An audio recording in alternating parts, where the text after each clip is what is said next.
Oh, so good afternoon, everyone.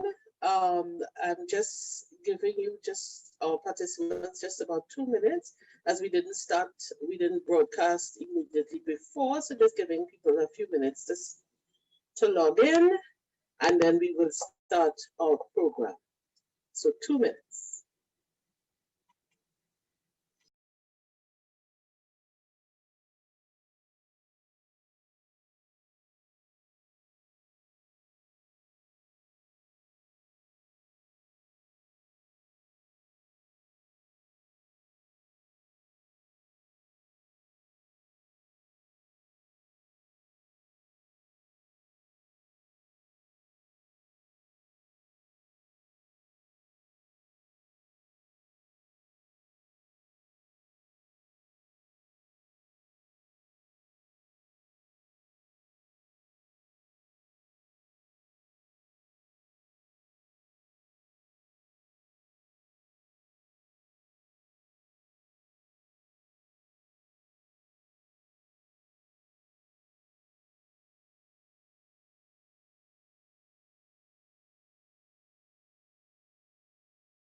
Okay,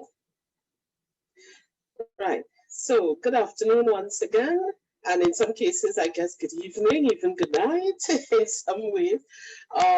Thank you all so much for joining us and welcome to the fifth and final part of our five-part webinar in, entitled, because I've lost my screen. So Ariana, can I have the welcome screen back?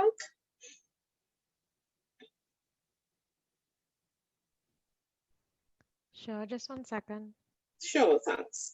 And okay, just to welcome those of you who have returned and who've been with us for the entire series. For anyone new joining us, thank you for joining us. Today we have a wonderful panel of our stakeholders and experts in our region who've been working in this area, regionally, internationally. And I'm really looking forward to this session. Of course, I want to thank our presenters who've been on all for the previous sessions. That would be Halcyon, Wilshire Busby, and of course Samuel Franco, who have really taken us through our paces and given us a lot of information. And we look forward to making use of that as well. So just to give some basic housekeeping for today, just to reiterate, this session is recorded, will be recorded, and is also being live streamed on YouTube and will be made available for your information. We did create a Google Drive, a folder which we've only populated right now so far with the first day's information, but we intend to have all the information from the webinar, including the recordings, available to everyone who registered, whether they were present or were absent. So you will have all the content of the presentations as well as the video recordings. And you will see here, share with us, when some of you who've been here before, you'll notice her, our admin, this is Ariana. For everyone, all the participants will be muted in the first instance. And you are free to put information in the chat. Any issues, let us know, and Ariana will try to address. And when we get to questions and answers and discussion, we can use the raise hand feature for you to be unmuted and for you to share your comments and your information. We're going to try to just have all the presentations first and then do the discussion section. But if there are, of course, any burning issues or so, of course, as I said, you can put in the chat and share with us. Please don't, we don't want you to miss out on anything. Right, I think I have all the background information. Right, so this has been our first aid to cultural heritage in the Caribbean, building awareness, readiness, and response. And so we've gotten to the point where we've discussed the before, the during, and even some of the after what would happen. And you're going to get a quick recap from one of our facilitators, Mr. Franco Samuel. So right after me, you're going to have that. And then we'll go straight into our presenters. And I'm going to do an introduction right now of all the presenters so that I will not be interrupting the flow at all as we go along. And as I said, we have truly a wonderful panel here, and I want to thank them all for making the time to be here with us. I know they're all quite busy, but it's a testament to the value they see in this work, and we really appreciate that they've made the time to join us. First, as you're seeing on our screen right here, we have Ms. Aparna Tandon. She's the coordinator of the International Program on Disaster Risk Management and Project Specialist at ICCROM. Ms. Tandon is leading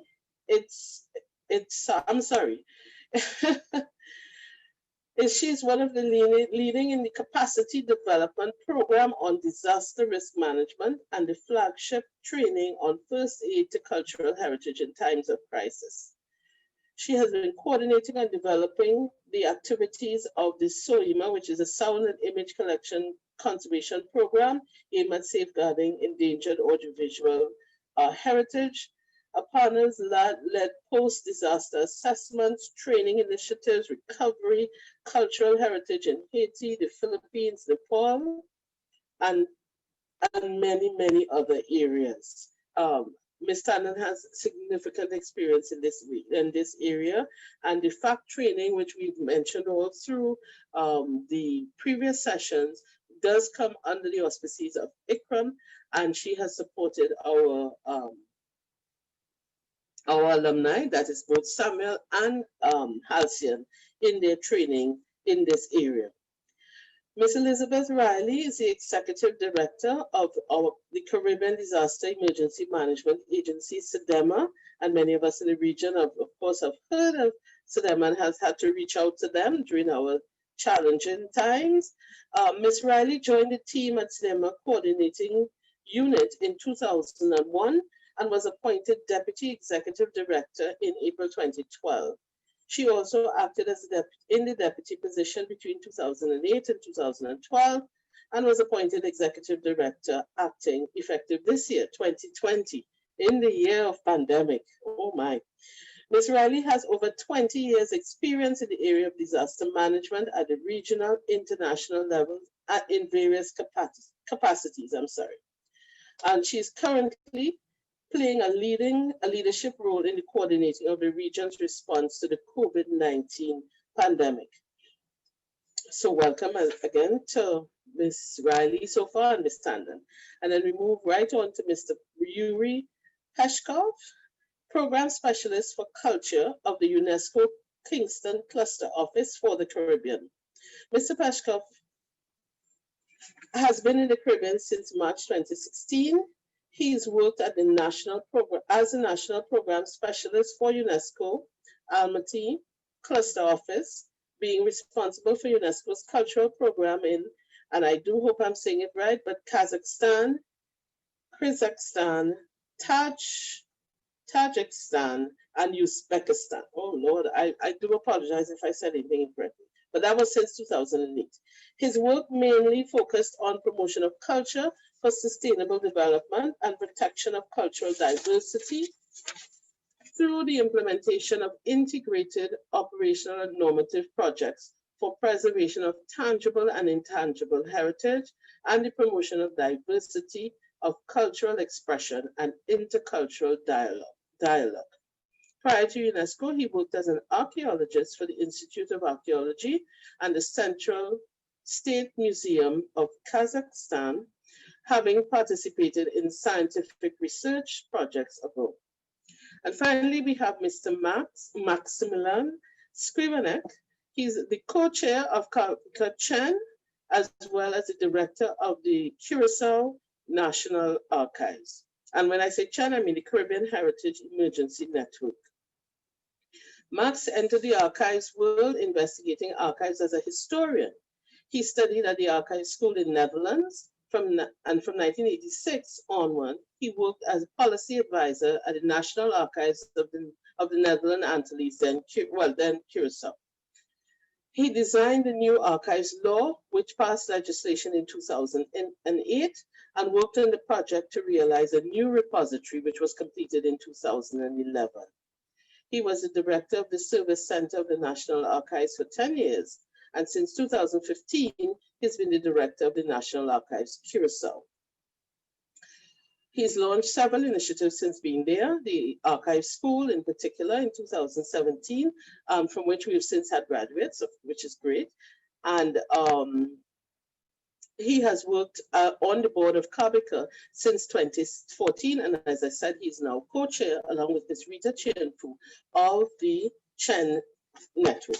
So having introduced all our panelists, all the persons who are here likely to speak to you today, you have a wealth of experience available for discussion.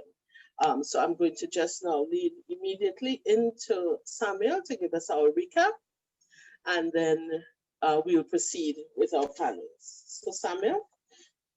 Thank you, April, and hello to everyone. Good morning from here in Guatemala. It's morning. Good afternoon in the Caribbean, and good evening in India for Aparna.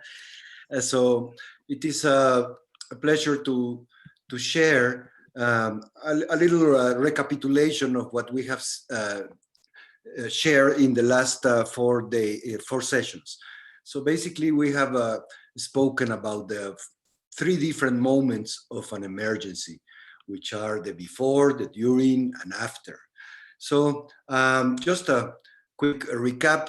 The before emergency moment involves a lot of risk management to analyze the context, to identify the threats, the hazards, to analyze the magnitude of deterioration of an object or a site, then to evaluate the level of priority, and then of course to respond and treat with the 6 stages of control and the 6 layers of enclosure or levels of enclosure, and then the monitoring, which follows up after you have identified all these hazards that may threaten your institution or your collection. Then we also spoke in a next session about evacuation, and which can occur before or after an emergency. In the case of the Caribbean, we mentioned that maybe you have time to get prepared or to evacuate if you know that a hurricane is coming. You may have 3-4 days to do so. So we included this chapter of evacuation procedures and workflow and what should be done before taking objects to a safe place. Then we have the during and after moment of the emergency, where we can apply the first aid to cultural heritage. And there is a framework that we should follow, which is basically 3 steps, which are the situation analysis of the emergency, where we analyze, every aspect, the actors, the stakeholders, the political environment, the community, and so on. And then we conduct the on-site damage and risk assessment, which is, it has different moments. Also the damage assessment, because it could be an initial damage assessment, but as you are working, there might be, need for a few assessments as you are discovering another damages. And finally, also we talk about security and stabilization. How they prioritize the attention that to prioritize the attention that the objects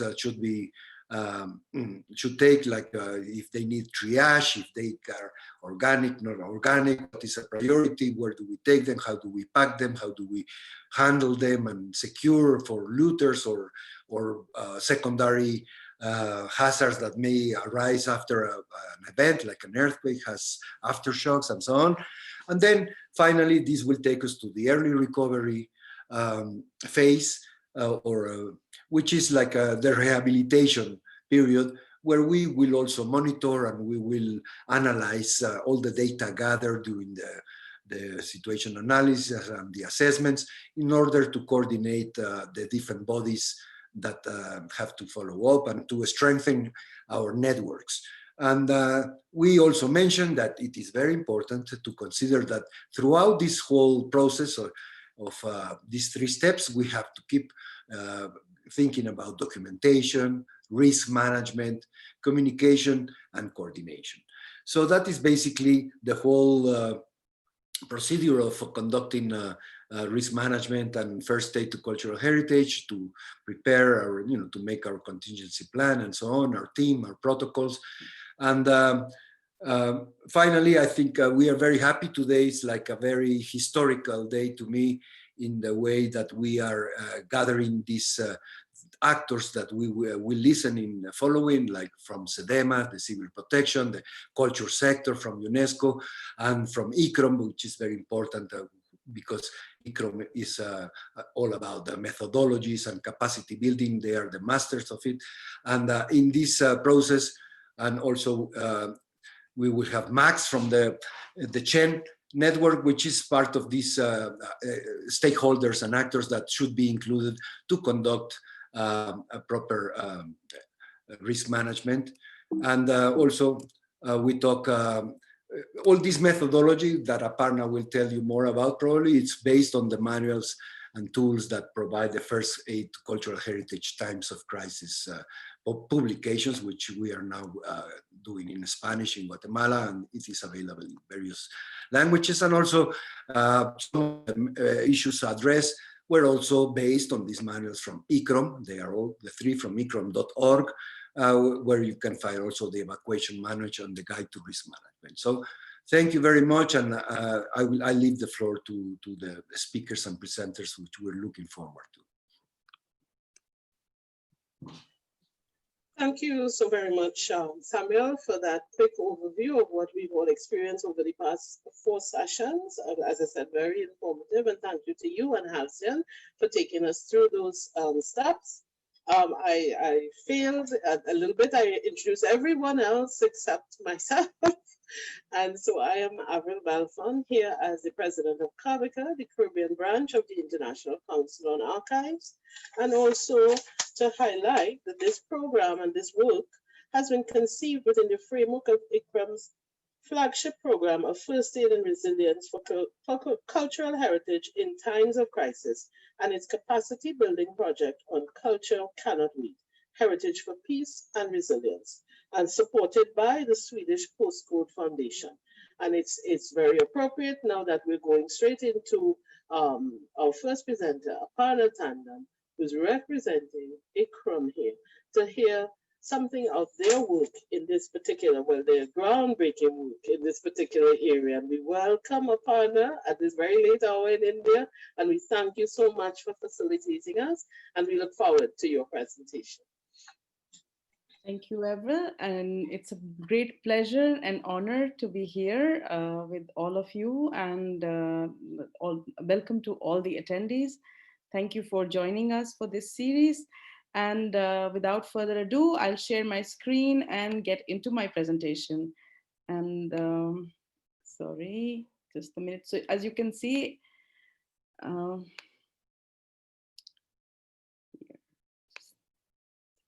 okay.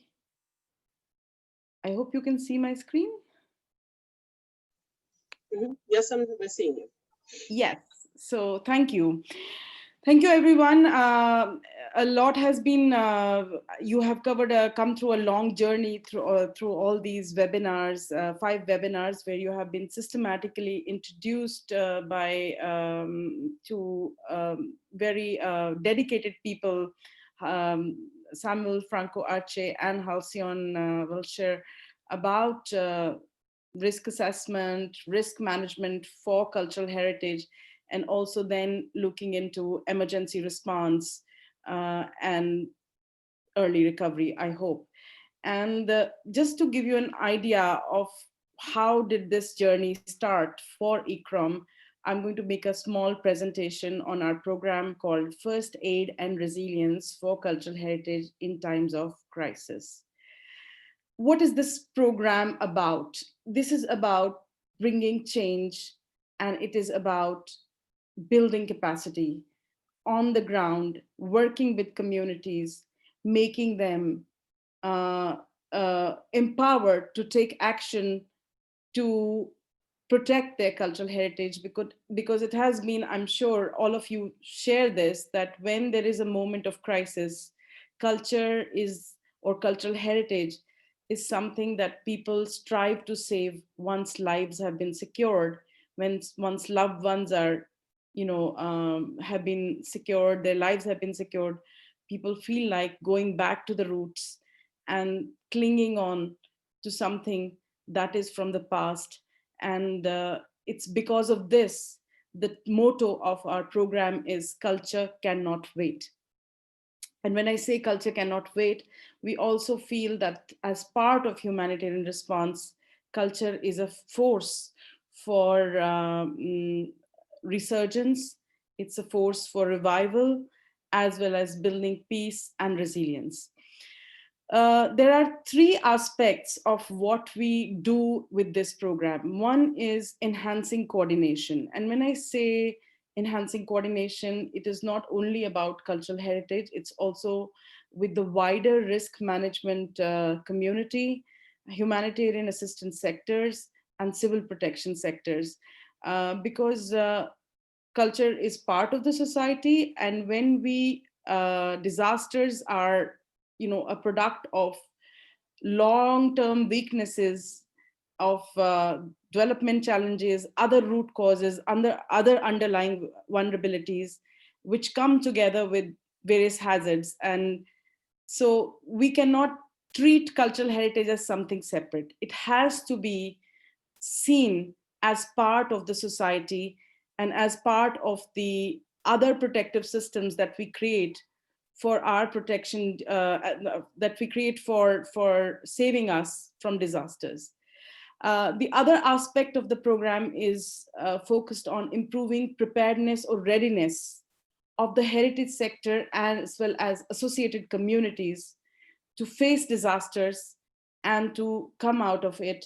And I won't get into the reasons why the disasters are becoming more frequent. I'm sure that has been already covered in this this webinar series.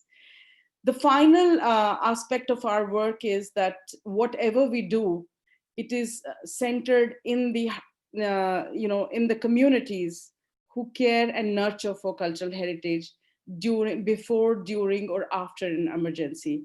So these are the three main aspects of our work, and the training is central to all these three dimensions of our work. Just a minute. Okay. So this is a project, this is a program of ICCROM that has been almost running for 10 years, but now it has become a flagship program. And just this year, we have consolidated it, and we have several regional projects, we have international projects, we have an advisory service for providing in-crisis assistance, and then we have developed some learning resources, which you have already, some of them have been explained. Simon has explained to you about those learning resources which are now available, and these are multilingual learning resources. Before I move further, I just wanted to let you know what is ICCROM. ICCROM is an international center which was created to study preservation of cultural heritage, and it was created to bring the best practices, the good practices that exist for safeguarding cultural heritage. So we do research, training, and a lot of cooperation and collaboration lies at the heart of what we do at ICCROM. So as an intergovernmental organization, just like UNESCO, We have 137 member states, but our team itself is very small. It is based in Rome. It's headquartered in Rome.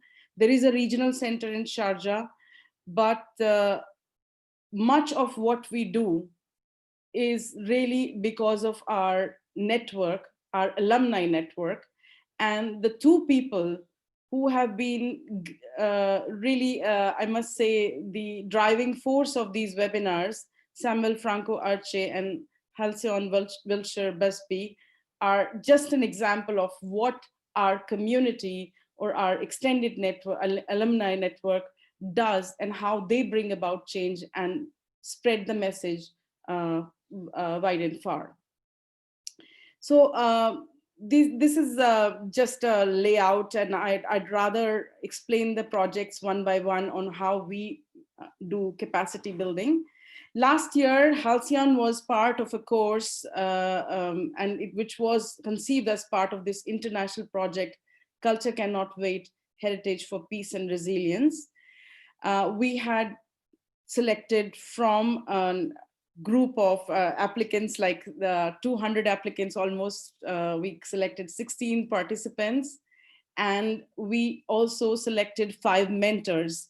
And these mentors were participants who had taken the training, the first aid training before. The first aid training itself was conceived and first time implemented right after the earthquake in Haiti in 2010. And after that, since then, there have been 8 courses. I'll explain about that. So Halcyon was part of that group of 2019, and they had the opportunity to apply for seed grants and also get mentorship support from all through this period.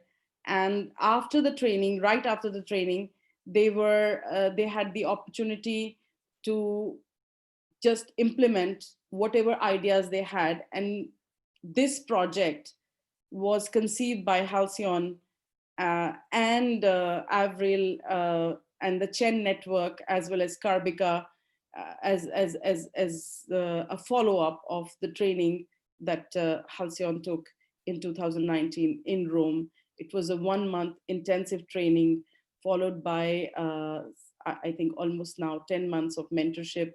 And before that, there was also a 3 months pre-course mentorship period in which orientation to the participants was given. In this time, the participants who were a mixed group of humanitarians, disaster risk management specialists, also from cultural heritage field, peace builders, different streams, they came together and they shared experiences shared experiences, their own experiences on why culture matters, and also learned how to safeguard cultural heritage in situations of disasters, emergencies, also sometimes complex emergencies when disasters overlap with conflicts. And part of the training also focused on prevention. How can we prevent damage to cultural heritage from disasters, and what are disasters in themselves, and how do we create disaster risk? So that critical understanding was given in this training.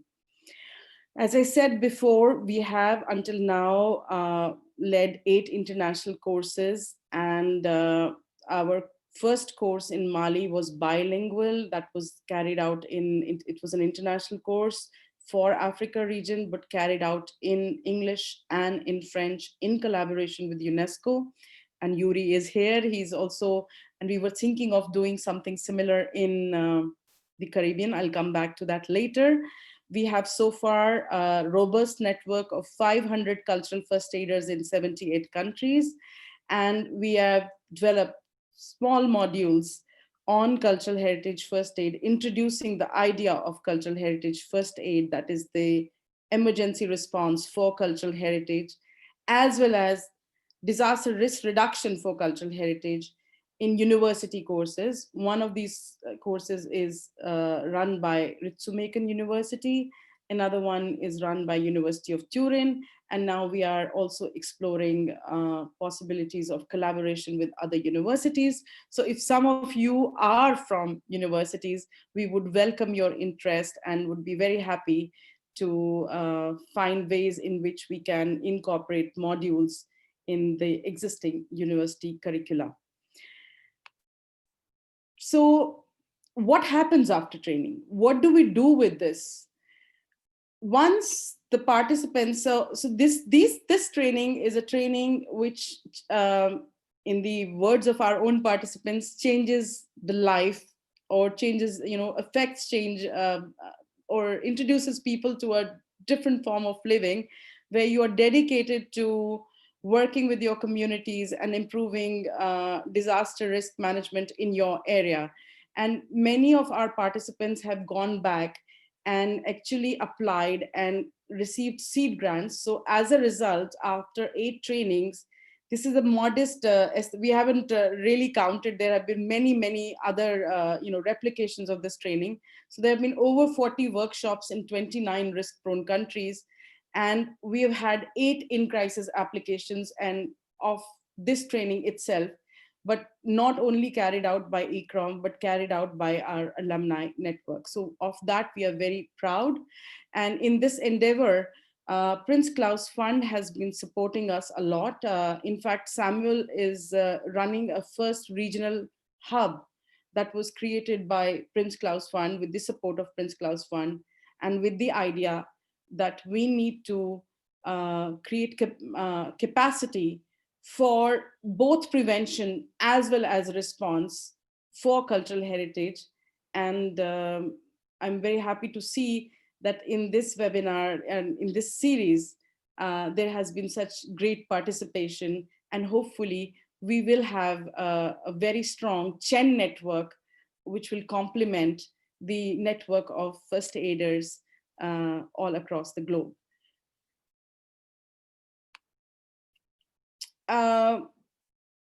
This is just to give you what we have done in times of COVID, and also in the past few years.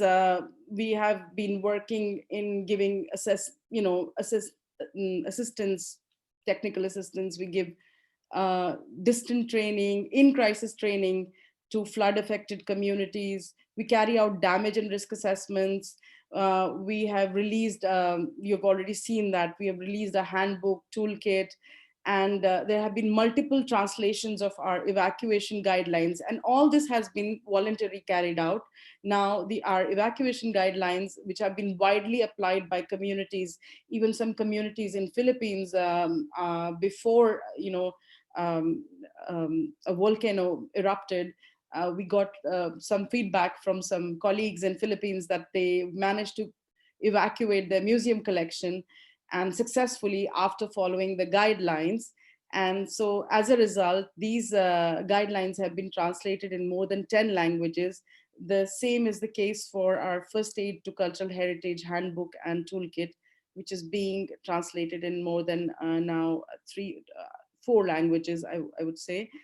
And we have been with UNESCO also trying to develop workshops where we go in a place such as Ireland, Brazil, and Vietnam, where we go in these countries and try to work with their civil protection, with their disaster risk management agencies, and their cultural heritage institutions, and try to build common and coordinated national disaster risk management plans for cultural heritage sites, and as well as try to develop networks that are coordinated.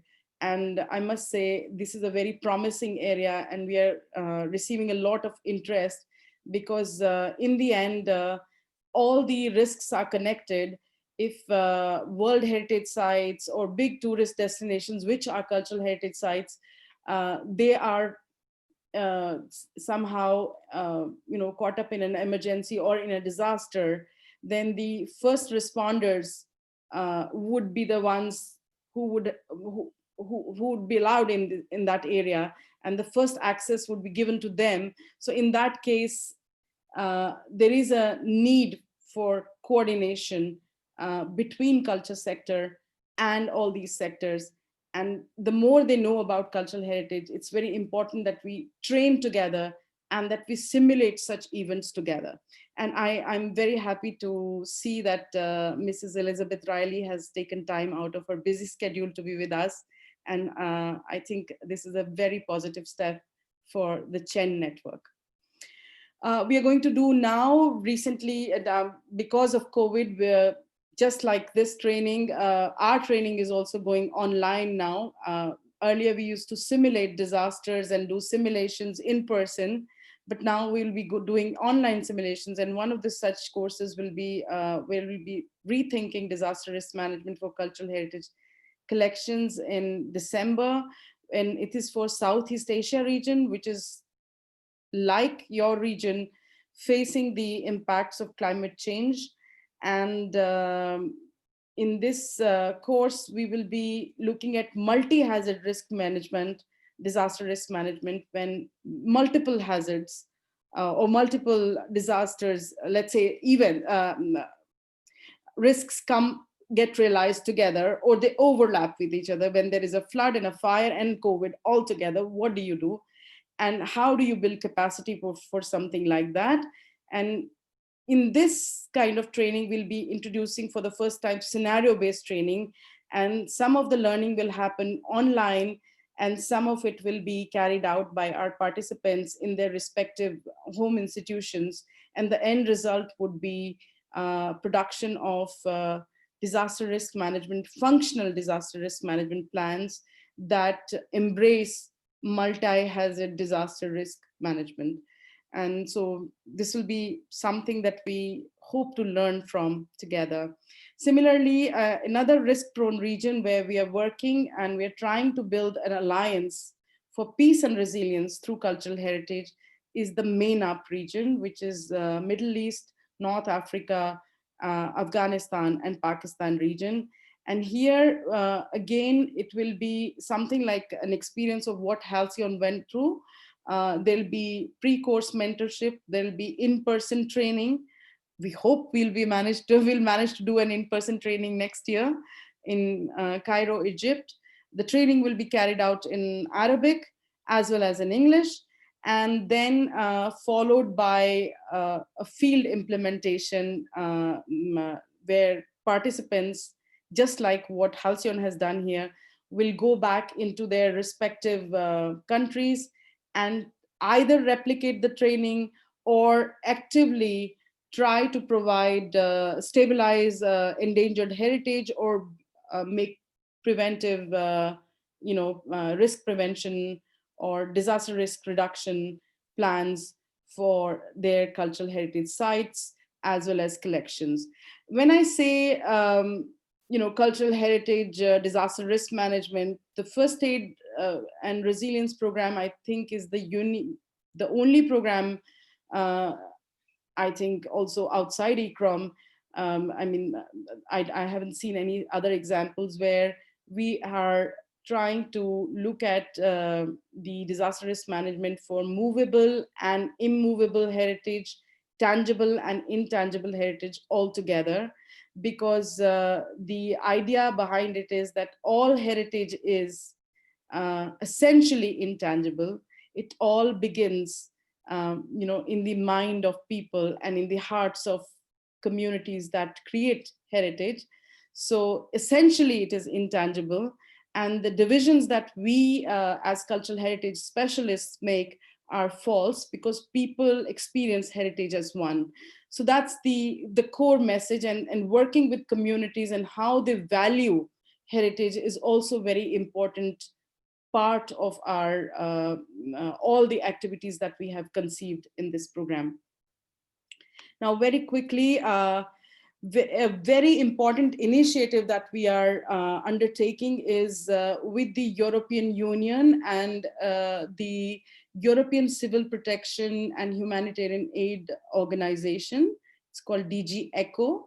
It's a project called ProCultHer, difficult name, but it's a multi-partner initiative which is trying to embed emergency preparedness and response for cultural heritage in national civil protection systems.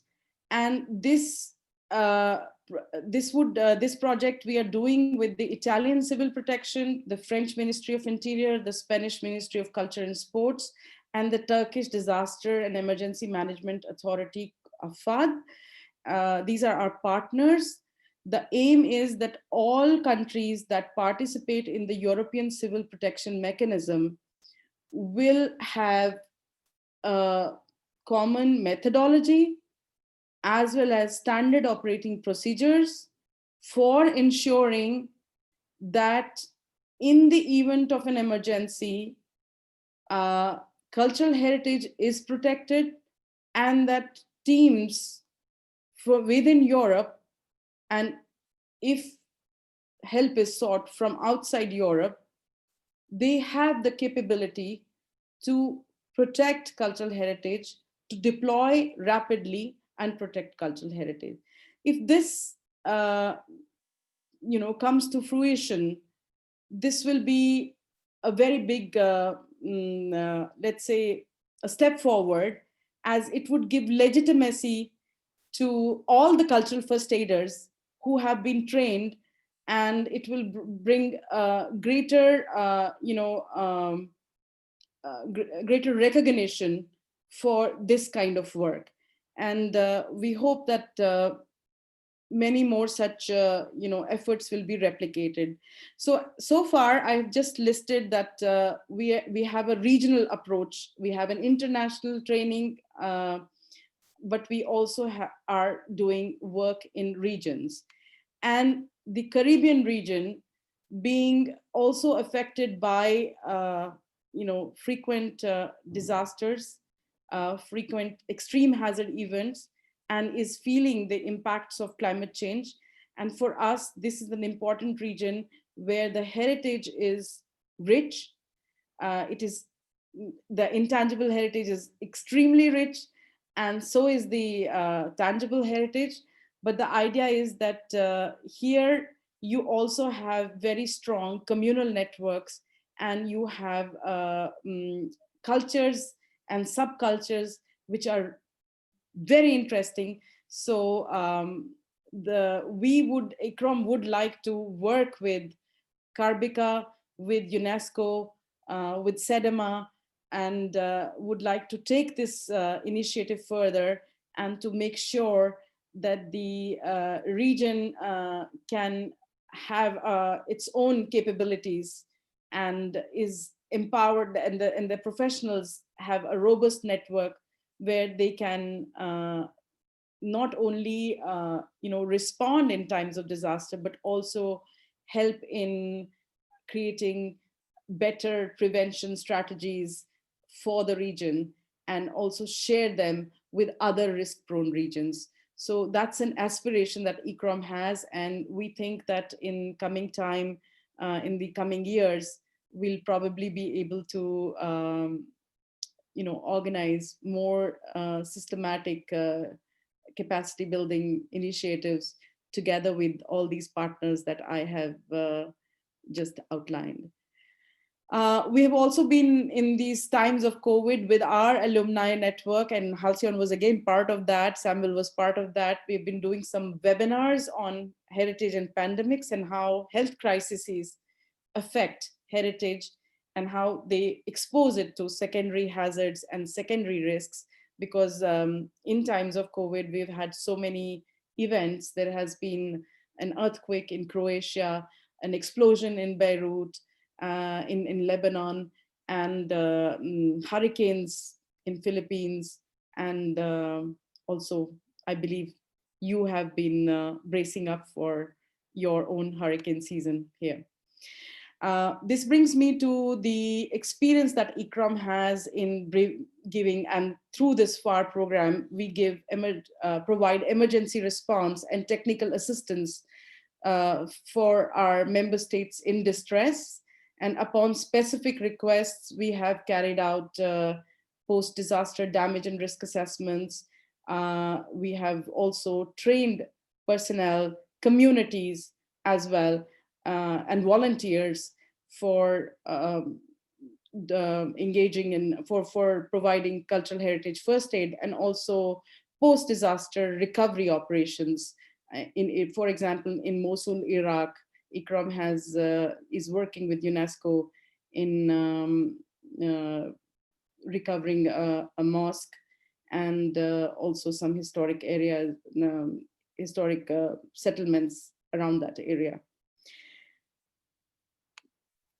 So finally, this is what we did in our advisory services also went online this year. So we did some trainings, Zoom sessions with the communities in distress. We carried out a risk, kind of a workshop for leaders, museum leaders in Croatia, who I think about 10 museums had basically, suffered massive damage to their buildings and their collections, and they had to have some recovery plans and they had to work with the architects, but because of COVID restrictions, the work was delayed and there was pressure to open up. So we carried out a workshop at distance and together with the Croatian professionals developed a strategy on how to reopen museums and how to provide first aid, the emergency response, as well as work on recovery. And again, in this effort, we collaborated with UNESCO. In India, we carried out a rapid needs assessment for area that was hit by a cyclone, a super cyclone. And then in Lebanon, of course, again, we provided training online for professionals to stabilize the buildings that had been extensively damaged by the blast. A word about our work for community-based disaster risk management. Just recently, ICCROM has, I'm running out of time, I'll just quickly move forward. ICCROM has recently released a game called Insight, which is a board game which cultural heritage institutions, as well as disaster risk management agencies, as well as even humanitarian aid agencies can organize and play with their respective communities, either in rural areas or in urban areas, and get to know what people value as heritage and how that heritage contributes to capacities for sustainable development and disaster risk reduction. And by knowing that connection, governments will be able to allocate more resources for risk reduction of heritage. We have also been working on developing toolkits for how heritage can be a force for building peace, and that's coming shortly. And we are also trying to work with search and rescue, the International Advisory Group for Search and Rescue, which is an arm of United Nations Office for Coordination of Humanitarian Affairs, to try to give some guidelines that when search and rescue takes place at cultural heritage sites, once the lives have been secured, people have been taken off the site, what search and rescue professionals can do to make sure that there is no further damage to heritage. With that, I just want to once again highlight that this is just the type of activities we do with our program, First Aid and Resilience. And the idea is that cultural heritage institutions, cultural heritage professionals, as well as associated communities have the skills and the knowledge and to protect heritage before, during, and after disasters. And they also share this knowledge with other communities that are living in risk-prone regions. So with that, I would like to thank you for your patience. I hope I've tried to sum it up. So thank you. Thank you so very much. Okay, I'm so sorry. Thank you so much, Aparna, for that presentation and giving us an idea of what ICCROM's work is internationally and even here within the region. I think very importantly that you've highlighted for us is this need for coordination, for us to build our networks and to share resources with each other. And of course, I love the slogan of culture cannot wait. And it's really very important. We're not only you're building back physical capacity, building back infrastructure, but the role of culture in building resilience and community and rebuilding in the spirit of the people is also very important. So thank you so much. And I'm hoping there will be, of course, more discussion as we go along.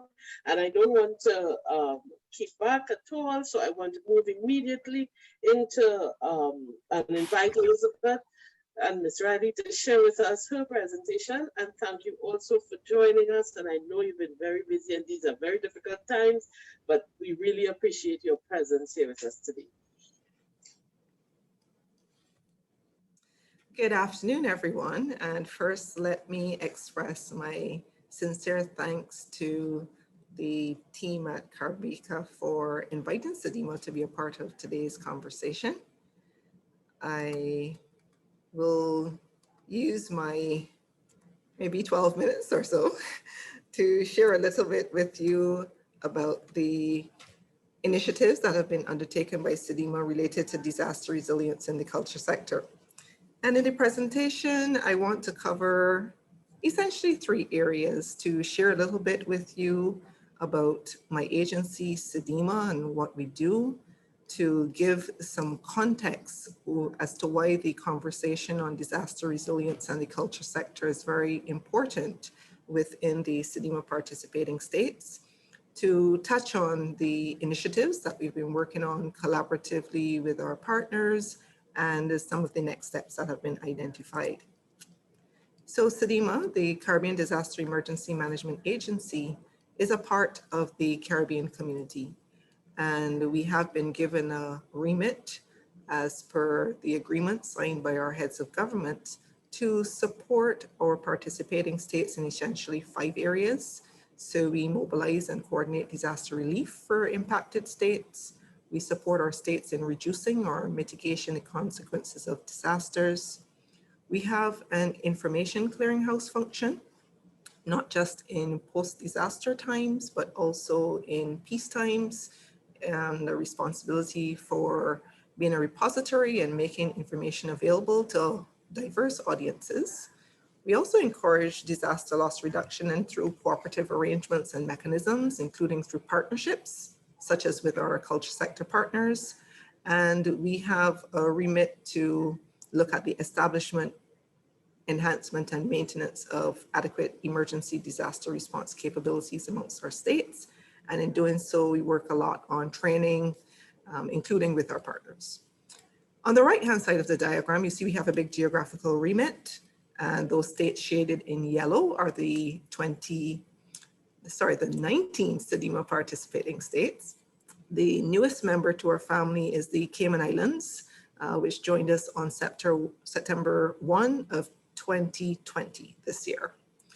And the key message from this slide is really one of diversity. So we have diversity in terms of the government arrangements. We have overseas territories and independent states. We have diversity in terms of the types of hazards that impact our states. And in the Caribbean, we have a very complex hazard landscape.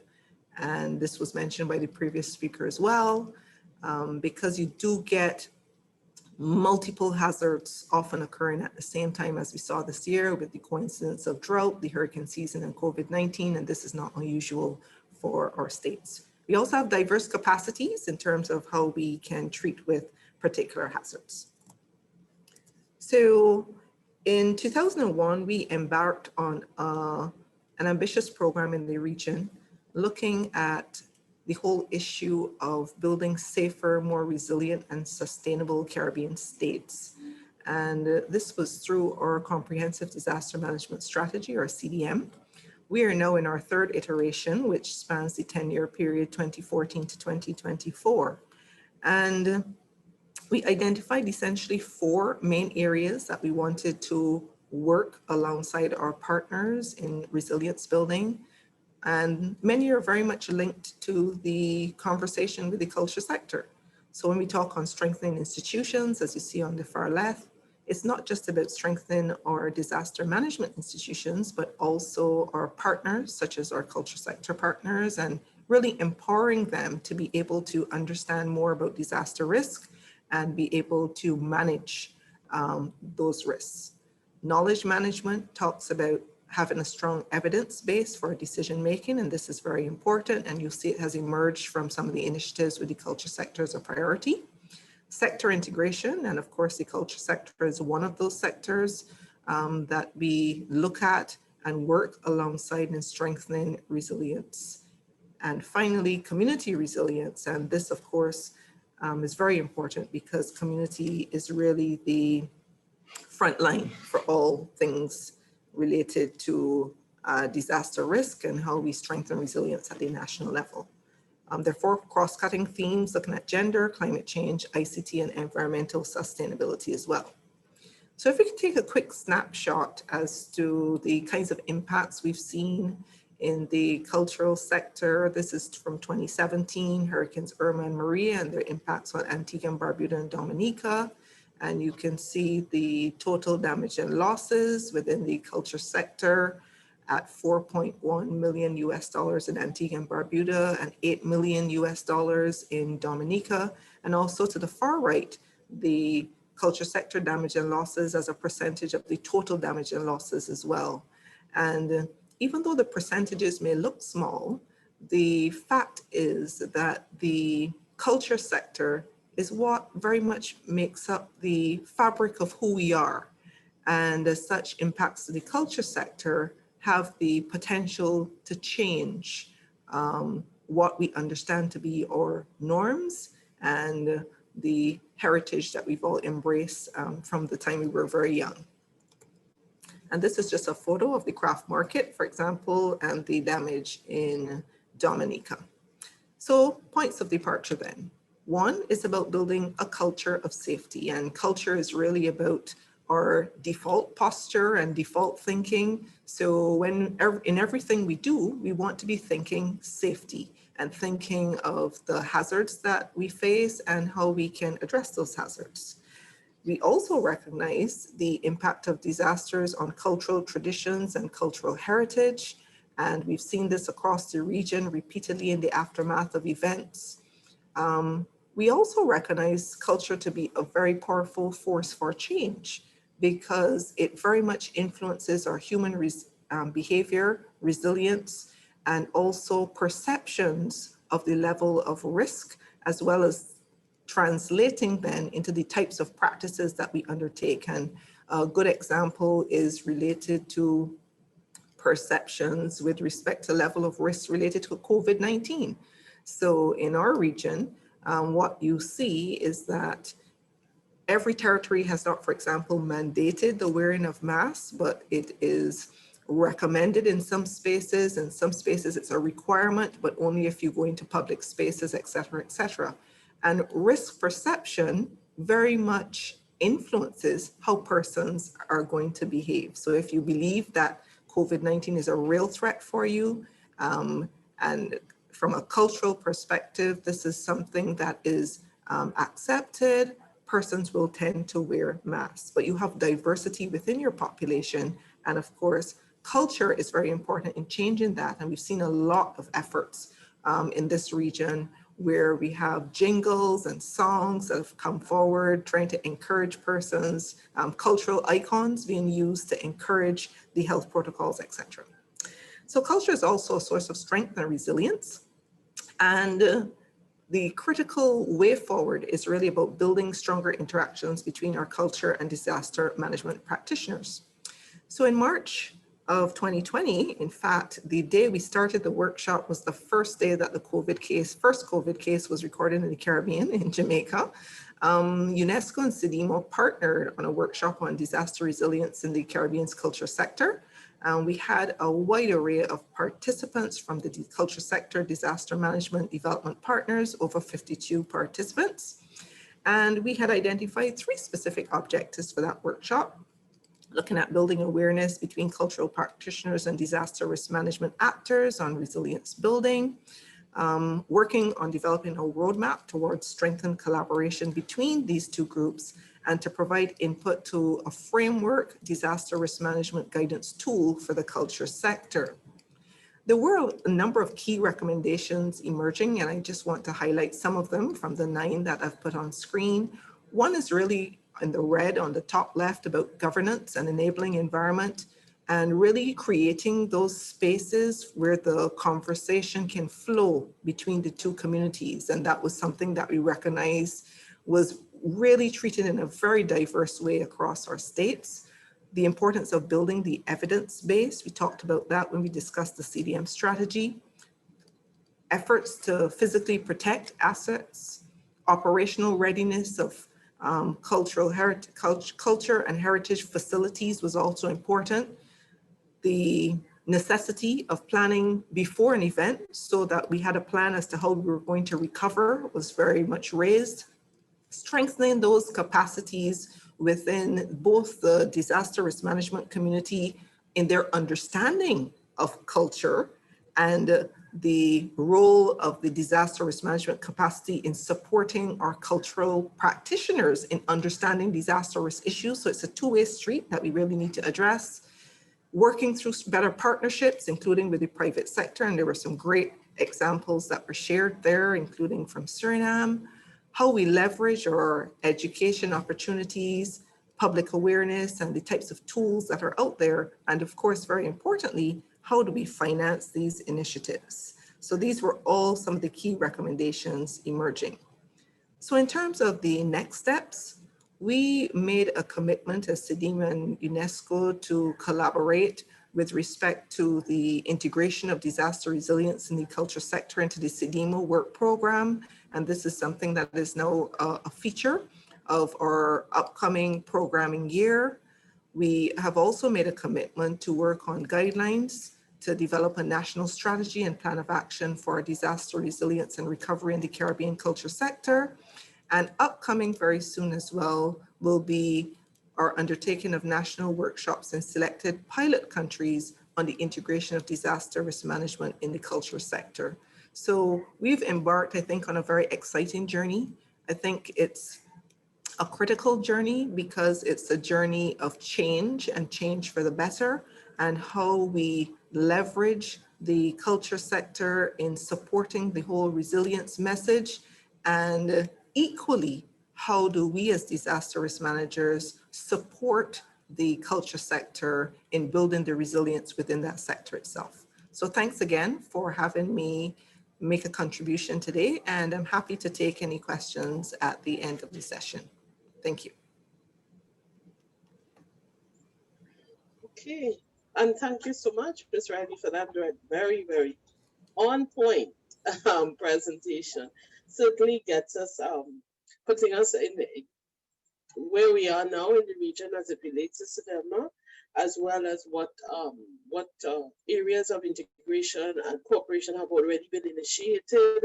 And it's really wonderful to hear, of course, from the work that has happened already coming out of Barbados, and seeing these clear next steps that have been identified.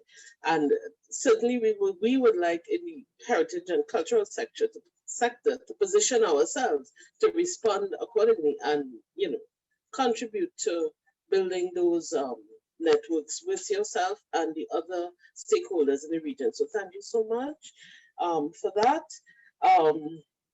And coming out of this, I always like, of course, things that really stand out to me, and the idea of culture as a source of strength and resilience. And I think we've seen that time and time again, not only regionally, but internationally, where persons have come together and responded in times of challenge.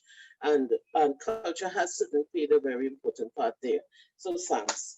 So I'm just going to pause just for a short time in case there are any burning questions in the chat while we get ready for Yuri, who is our next presenter. We will have, as I said, an open floor after all four presenters, so everyone can ask questions, make their comments. Now, I'm just checking to see if there's anything that we want to right now highlight. Okay, I'm seeing one comment here from Shivastri.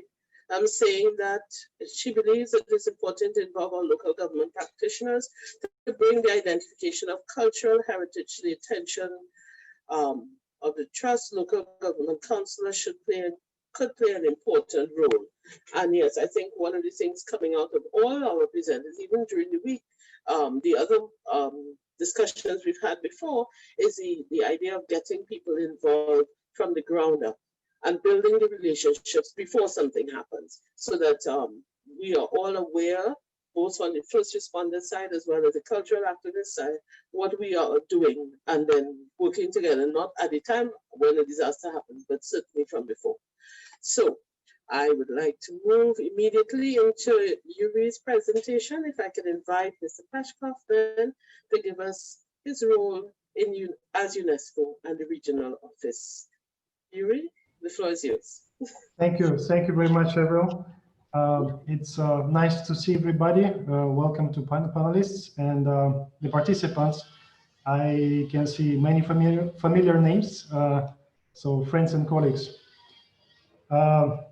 Thanks for inviting me to make this presentation. So let me start it.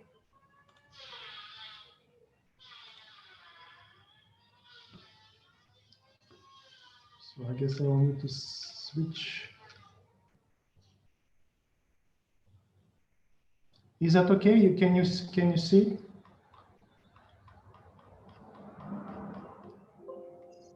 We're seeing, but if you could use the full slide view, then it'd be good. Okay. Just a moment. I just need to.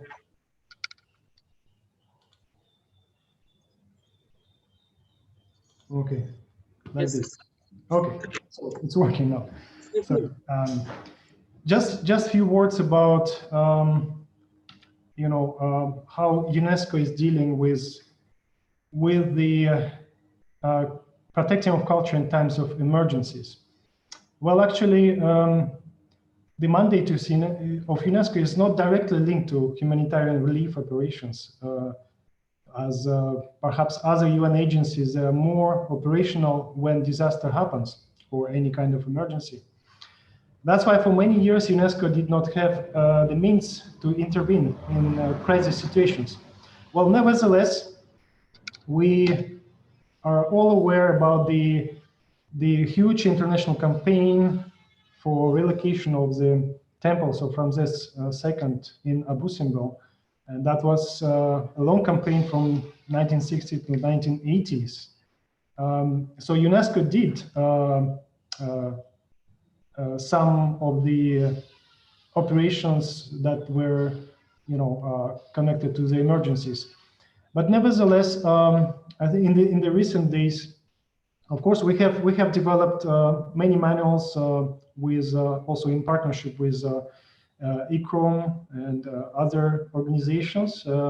But I think that the key point was the adoption of the disaster risk reduction at World Heritage Properties during the World Heritage Committee. So that the kind of key point adoption of that strategy, and then with the operational activities coming in Timbuktu, Mali, and Kathmandu, Nepal, and also in Mosul, Iraq, I think UNESCO touched the ground with operational projects more and more. And the turning point there was the earthquake in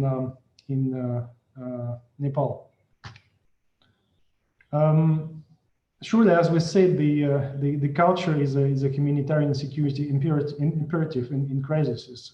Often we don't think about culture, but culture indeed plays a huge role, and it have to be sought prior to the disaster.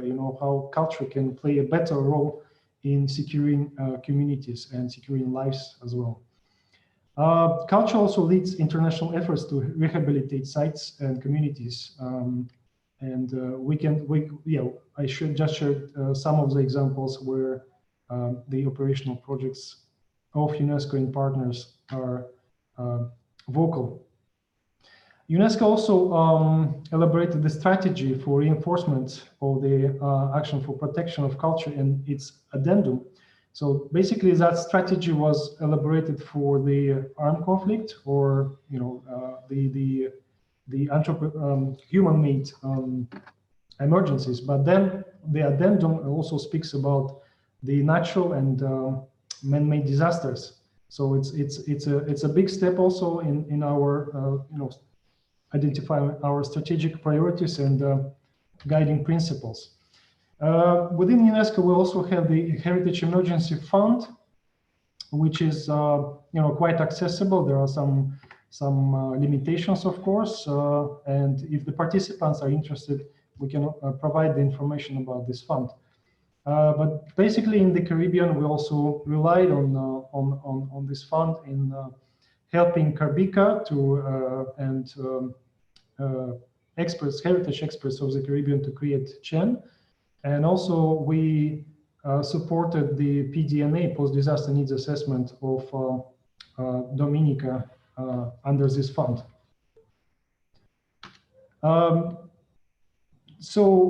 Just to touch on the recent activities that we had within the year. So we are happy, to start our collaboration with CIDIMA back in December last year in St. Martin, when CIDIMA conducted the Caribbean Conference on Comprehensive Disaster Management. So at that time, UNESCO conducted a professional development session on culture and disaster resilience. It's a kind of side session, 1 day long, and we had 43 participants, and mostly representing disaster management sector. So that was a very important beginning of passing the message and getting the disaster management agencies also be more aware about significance of culture. Then, as Lisa already presented, we had a workshop in March, and that's our large turning point. And I think this experience is also valuable for other small island development states, where we are having a dialogue with Asia Pacific, with Pacific states, and this experience is very important. So the famous picture. I will not give you the details of that meeting. The report can be shared, and nevertheless, Liz already flash out the achievements of the workshop. But what is important is that recently, during the CARICOM Regional Cultural Committee, conducted virtually, of course, we had an item, in the agenda on culture and disaster resilience. So basically, following that meeting, we have now a recommendation to develop the Caribbean Plan of Action for disaster resilience and recovery of cultural sector. So I think, well, at the follow-up, of course, we'll have to work with CARICOM and CIDIMA to advance this Caribbean Plan of Action. Yeah, there you can see it on your screen. Also important recommendation was to emphasize the critical importance of public education to raise awareness at all levels with respect to disaster resilience in cultural sector. And this is something that we also need to advance. What are our next steps? Next steps that we envisage right now is the further dissemination of the guidelines that were elaborated during the Barbados workshop last March to the cultural sector, and not only cultural sector, but those that have cross-cutting nature, such as tourism as well, yeah, and of course national disaster management agencies, and to experts, to the professional societies such as Carbica, MAC, CHEN, and others. surely UNESCO will continue to cooperate with regional entities, CARICOM and CEDIMA, following, as I said, decisions of the RCC. We are cooperating with other UN agencies, European Union and development partners, and you know it's obvious that with the scale of climate change in the Caribbean and what we are all feeling right now, I mean, this is a niche where UNESCO and partners can really make progress and difference. We will further cooperate with the professional societies, as I said, and there are many more to perhaps to invite and to have on board, and maybe in the near future with help of Avril and Rita, we can coordinate such kind of meeting, and also to discuss potential creation of the Blue Shield Caribbean, taking the experiences of the Pacific seats in creation of this entity. We are exploring funding opportunities. Well, the office, Caribbean offices already have some budget, you know, to follow up to the activities, but we need more. We need more funds, and the Heritage Emergency Fund, currently, you know, established under UNESCO, currently we're discussing the capacity building program and exchange between seats of the Caribbean and Pacific, exchange of our experiences that are rich by this time. Aparna also emphasized the potential offline ICCROM UNESCO course on first aid to cultural heritage. UNESCO is usually supporting this course from the Heritage Emergency Fund. So we all hope that we will have a full month of training once the situation will be more stable and you know, achievable. To have this course to be conducted in one of the islands, on offline, on the ground, hands-on, and etc.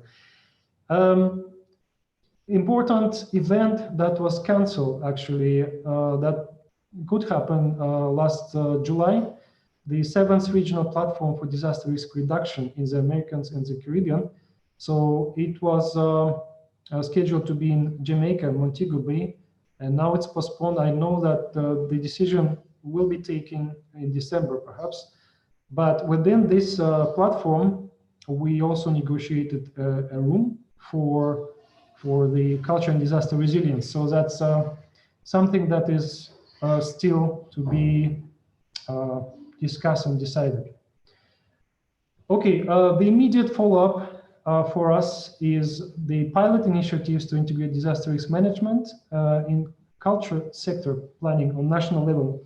Along with CEDIMA, we are discussing, you know, whether you know, what are our priorities, and the first priority is to conduct such pilot initiatives in the CEDIMA hubs. Another initiative is to integrate disaster risk preparedness and response mechanisms in the management plans of existing World Heritage properties in the Caribbean. So we're looking for, you know, the heritage city, one of the natural heritage site, and perhaps mixed, to have this component to be integrated to the management plan. So it's a specific activity, and that's where we are looking to your expertise, participants, and we will rely on your expertise in this. So thank you. That's the end of my presentation.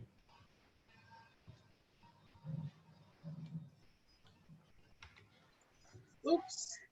Well, thank you so much, Yuri, for that overview on UNESCO's role in the region thus far.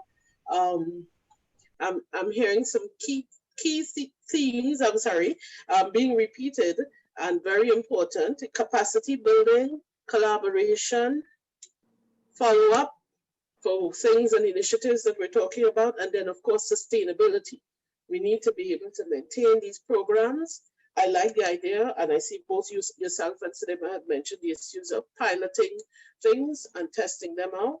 So I'm sure we'll get into more discussion about where are the possibilities there and which places you've looked at to pilot. But certainly, it's good to hear that we're all talking about the same language and looking towards the same and similar initiatives. So thank you so much, Yuri.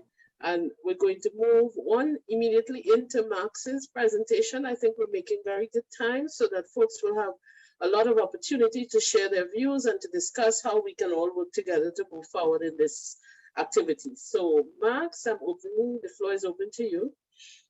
Hi, Avril, thank you. And thank you very much to the three presenters, Aparna, Elizabeth, and Yuri. Those are the organizations that we like to alliance with much further, part of Carbika Chen. I have a presentation for you, and I will share my screen just a moment.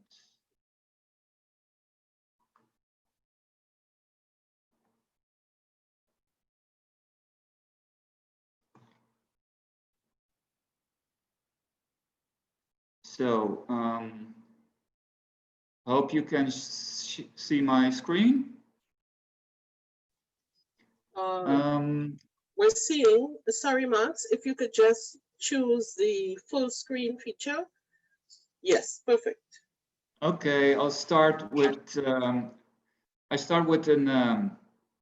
with the definitions, and this is the slide that Elizabeth also showed us about the small amount of the cultural sector damage as part of the total damage in the 2017 hurricane season,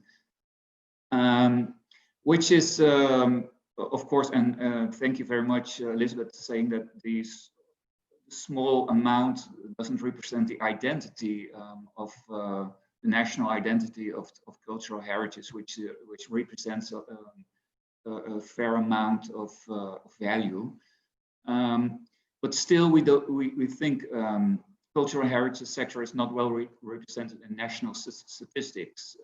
For example, if you take documentary heritage and things like land registry or civil registry records, if those are lost, response missions will be very much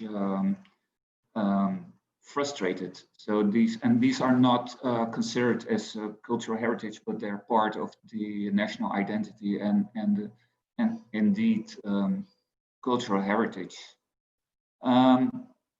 Let me shortly explain what the Carbika stands for. Carbika is the Caribbean branch of the International Council on Archives. And our main goal is to establish, maintain, and strengthen relations between institutions and individuals concerned with the custody, organization, and administration of archives in the Caribbean region. We have defined a working plan for Carbika and Chen in the upcoming years.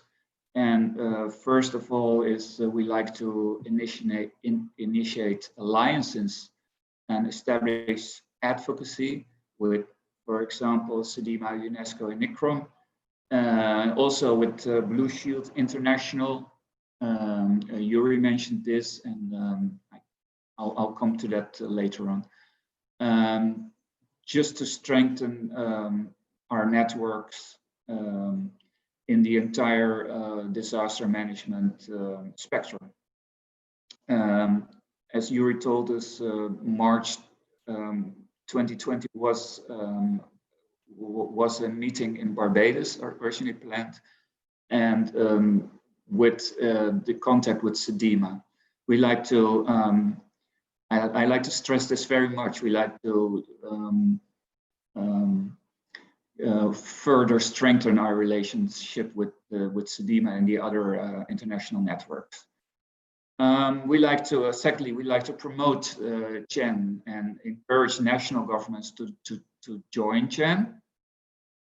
We currently have a DBase of experts And we have a MAA, that's a memory of mutual agreement on aid. So if you want to deploy our experts, you need a mutual understanding that they, for example, if they are part of a government organization, that they have their authority to be deployed in a risk area. As a tool for promotion, we have planned a new of an online DBase and a new website with a web portal, also with some features and functionalities to exchange digital content and digital archives as a way of preserving as well. I come to that later on. We like to partner as third with the above mentioned organizations, and more in the near and further future, we'd like to deploy a feasibility study on a movable mobile conservation lab. Consider this as a sort of ambulance for the Caribbean region, and a feasibility study for a Caribbean digital repository, especially for collections under threat. I'll come to this later on. The movable conservation lab, yeah, we have to cooperate, for example, with the Navy, which has a task in the Caribbean as far as Curacao is concerned. If there is a hurricane, to deploy their ships to risk areas. So our vision is that we have a container with conservation material, which can be deployed to these areas in a fast and effective way. Like, see this as a sort of ambulance. This is our vision, and the more detailed on the new site and web portal and the DBase. We like to introduce the A2M functionality. A2M stands for Access to Memory. It's an international open source standard from the International Council on Archives, and it's developed for exchanging archival documentary resources. We've initiated a project that's called MIGAN. MIGAN stands for Memory of the Islands Gateway to Archival Networks. That was EU funded in the years 2012 till 2015, I guess, and with extensive training programs on the different islands, Martinique, Curacao, St. Martin, Trinidad, Suriname, training sessions on how to use these new software, these new international standards, but also digitization trainings, etc., etc. The site can also function as a tool for digital preservation, and we have a DBase of experts. Come to that more in detail later on. If we can put that online in such a way that it functions as a DBase. So our vision is that you can choose which kind of expert you want to deploy, or you want to have for advice in the whole cycle of disaster management. Preparedness and response, recovery, and mitigation, all these phases in the cycle. You can choose your expert also on the documental heritage, or monuments, or intangible heritage. Our vision is that you can choose, and it's readily available for everyone to see, but also to participate, or to step in our network as an expert. The tool will also function as an online tutorials. So, and in the further future, we like to come to a digital Caribbean repository to host Caribbean heritage with digitized heritage, because you have to take into consideration the jurisdictions of the Caribbean countries. So we don't want, we want to manage our own heritage, our Caribbean heritage in the Caribbean. That's the principle of provenance. But if it's digitized and it's stored or hosted in America or in Europe, it will be under other jurisdictions and it's not respecting the provenance. So we like to see to that as well, and it's a part of a digital preservation program. So I like to stress Blue Shield. We have Blue Shield is the organization that's protecting cultural heritage, an international network organized in national committees. Curaçao has a national committee. I guess it's the only one in the Caribbean region. It's based on the international treaty, the Convention for Protection of Cultural Property in the Event of Armed Conflict. And its second protocol in 1999 is more in man-made conflicts and natural disasters. So Blue Shields also are protecting in case of hurricanes, etc., etc. The issue of Blue Shield is that it's a network of 5 organizations which represents the entire spectrum. So the International Council on Archives, Museums, the ICCROM, the Council of Museums, ICOMOS, the International Council on Monuments and Sites, IFLA, the International Federation of Library Associations and Institutions, and the Coordinating Council of Audiovisual Archives Associations. So from these 5 NGOs, 4 must be represented to be recognized as a national committee. As Yuri told us, we like to see or develop the idea of a Caribbean Blue Shield organization. Well, just this is what our national committee has done so far. So we've strived to put cultural heritage or recognize cultural heritage in the national disaster plan. So it should be recognized as emergency support function. And in the case of Curaçao, it's not actually an ESF, but it's as an area of interest. So that is something we've done so far on a national level.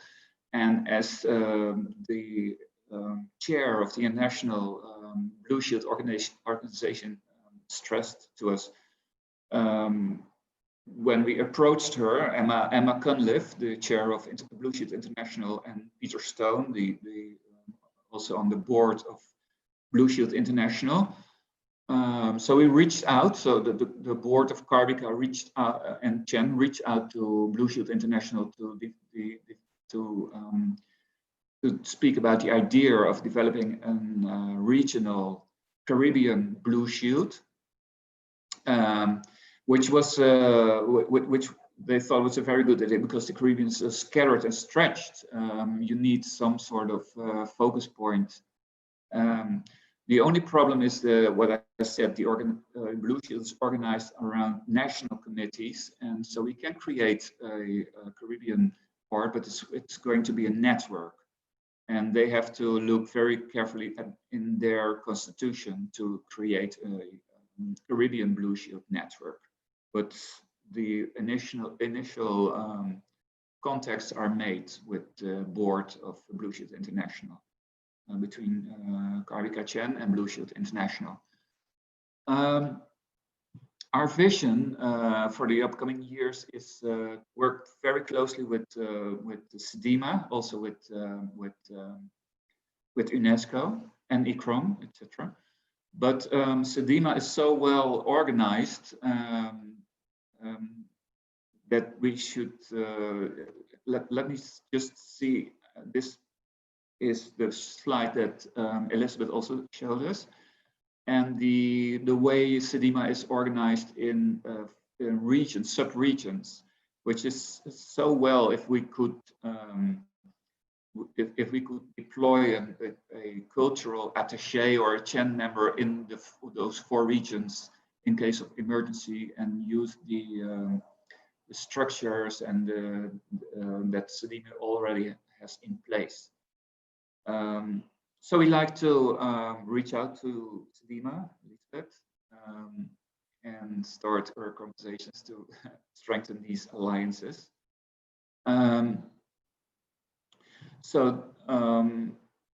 We like to have the heritage in the crosshairs of CEDIMA, and we like to increase and expand our database of experts in CHEN, and follow-up steps in the beginning of next year. A bit of hindsight, a bit of an overview what we've done so far on the protection of heritage in the region. So this photo shows you the National Archives in Curaçao, and this was a there was a we call it PATC conference. That stands for Preservation of Archives in Tropical Climates. It's a big international conference. The first one was held in 2001 in Jakarta, Indonesia, and the second one was held here in Curaçao. In this conference, there was a pre-conference workshop, and it was preservation of photographic collections in archival holdings, which was an ICCROM workshop.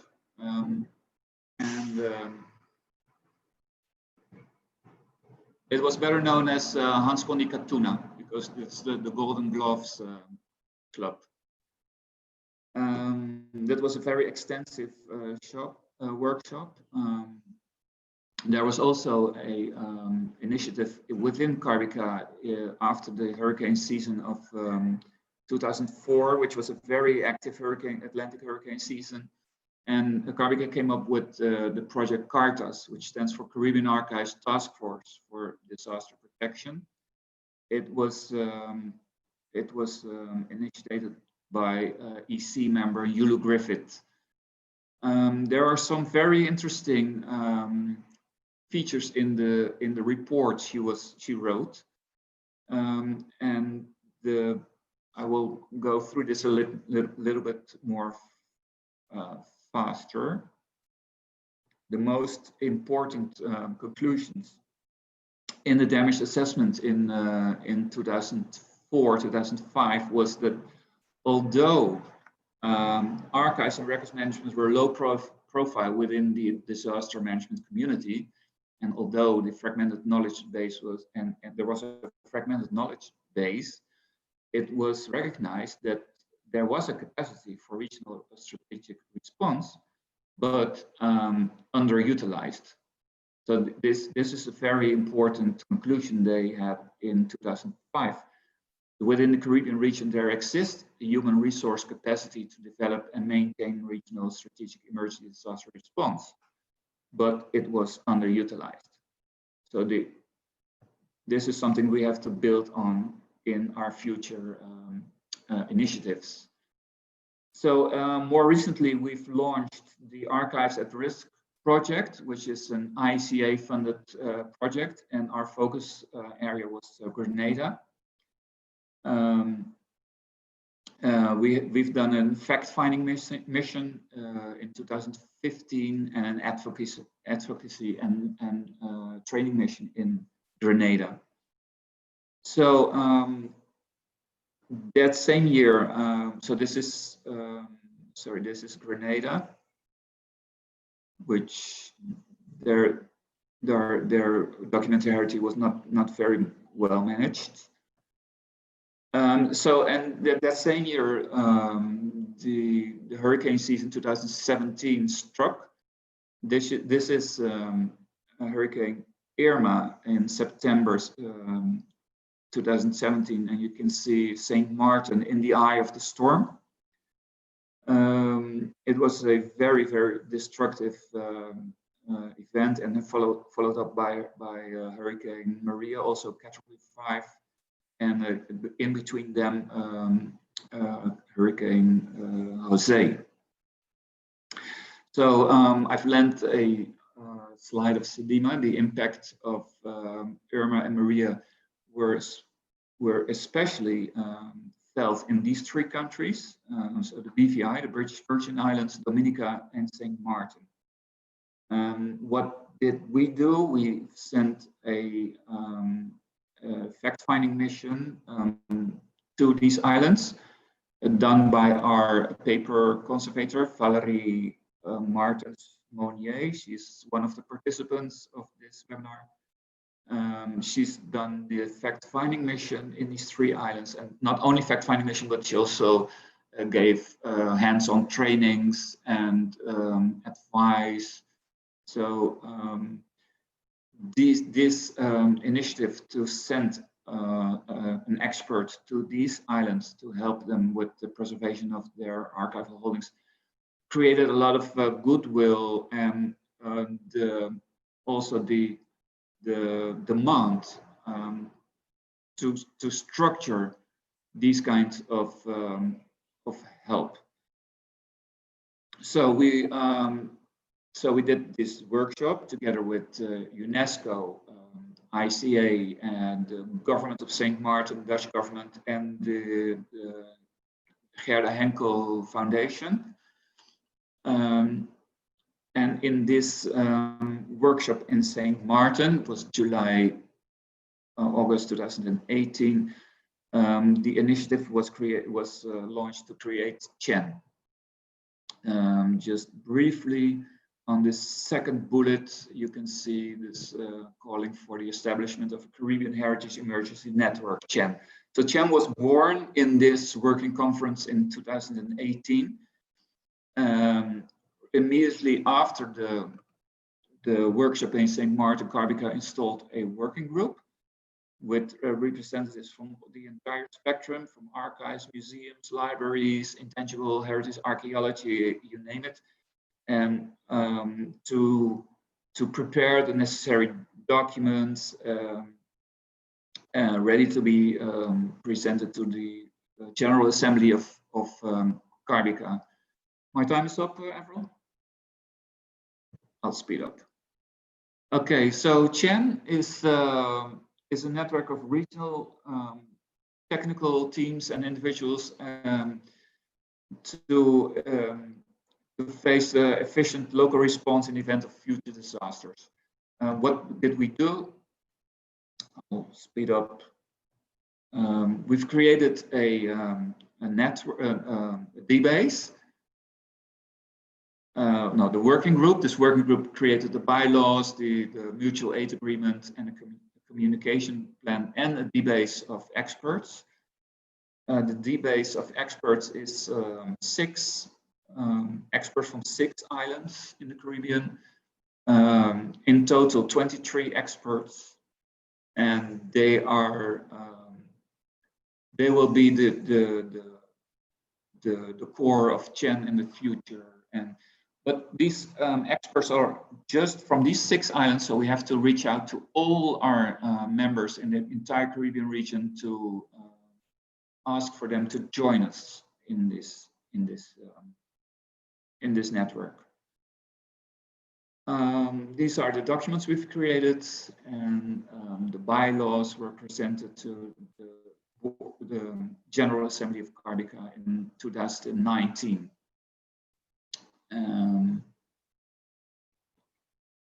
So now we've created a steering committee, and they will have to create a permanent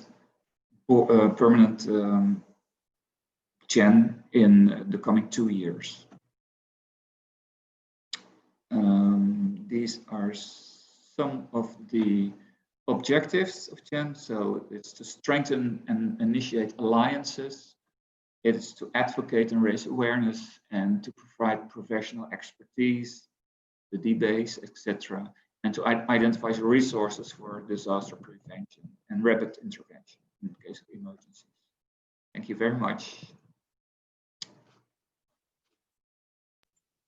Okay, thank you so much, Max, for your presentation on the work on the beginnings of CHEN and its work thus far, and the plans and what we look forward to as Carbica to implement and to build this network.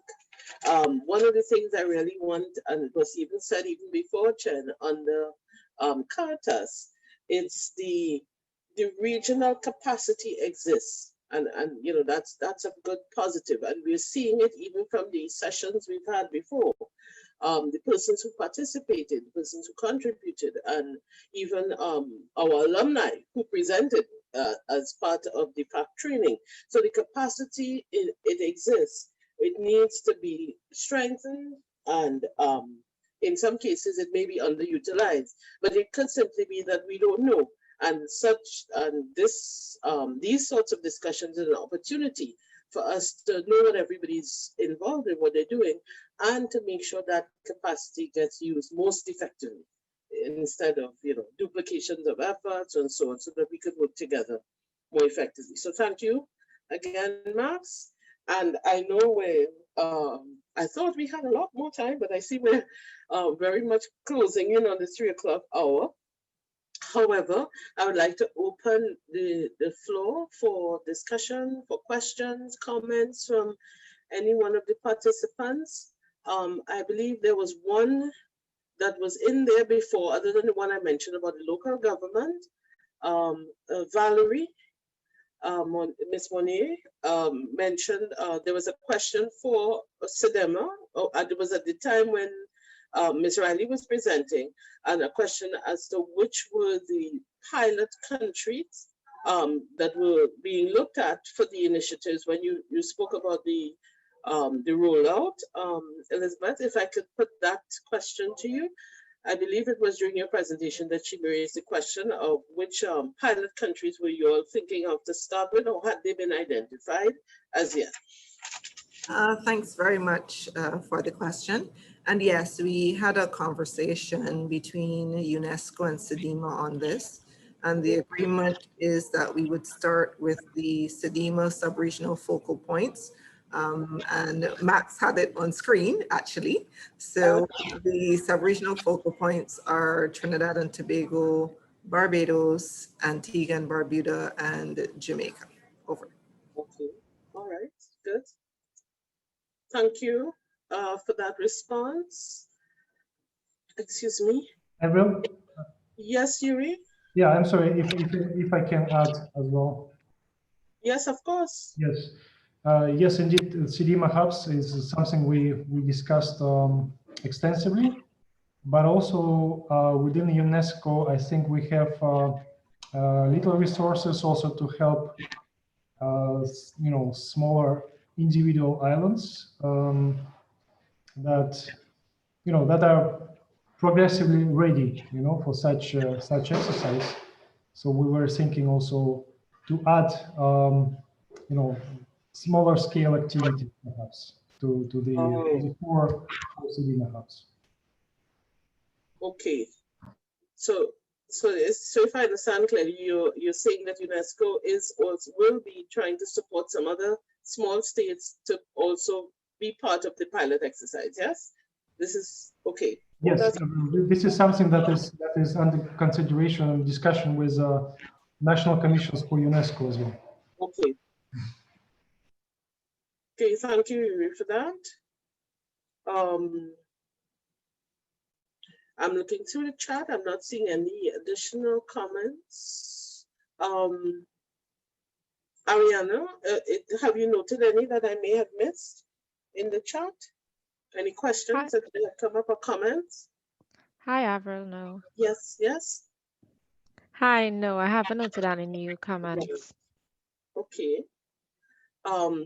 I'm going to insert a question which I came up one of the other days before during one of the discussions from the participants. Oh, hello, Rita. Oh, before I even go forward, this is Rita. Rita, I don't think your sound is on.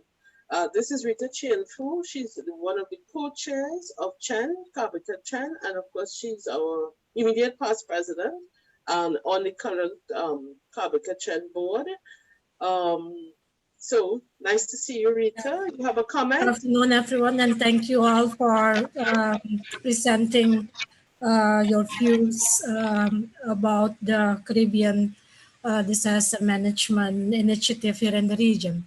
I have a question for all the panelists because, you know, as immediate past president of Carbika and co-chair Chen, we've been organizing several workshops, presentations, training in the region. And again, this week or the past days, we organized this webinar. How can we strengthen our network, the collaboration with UNESCO, with SEDEMA, and also all the cultural sector in the region? Because in my opinion, we're still speaking about collaboration, strengthening our network, but we have to take it up to the next level. And I think it's important to hear the opinion of Ms. Elizabeth, Yuri, and perhaps also from Carbika also. How can we take this to the next level and strengthen the culture sector in the region? And yes, there are pilot projects that will be conducted by UNESCO and also by SEDEMA. But after the pilot project, what is our vision with the region with regards to disaster preparedness? So I'd like to hear from you. Maybe we can start with Yuri. Okay. Yes. Yes, thank you very much, Rita. I think in my presentation I emphasized the follow-up steps, like a short term, what we are going to do, and the longer term. I mean, on the seeds level, the cooperation of the seeds, Caribbean and Pacific and others. I believe that you know, our next steps are on the national level, and the activities that are planned will show, you know, the roadmap. It also depends, and this is something that we need to discuss with all the actors and stakeholders, including the professional societies. You know, how do we address this? I mean, the common issues on the national level, because it varies. I mean, the way we perhaps work in Jamaica will not be, you know, the way that we work in Antigua. So this is something that we need to follow up specifically with all the actors and with national stakeholders, so that we can empower national institutions to collaborate together and move forward. Again, since we elaborated the guidance for the you know, creation of the national plans, so this is something that is, you know, we want to achieve in the future. Whether it takes long or short, but also, of course, we need these more significant funding in this area. The current resources are very limited, so we will try to do the best out. Thank you.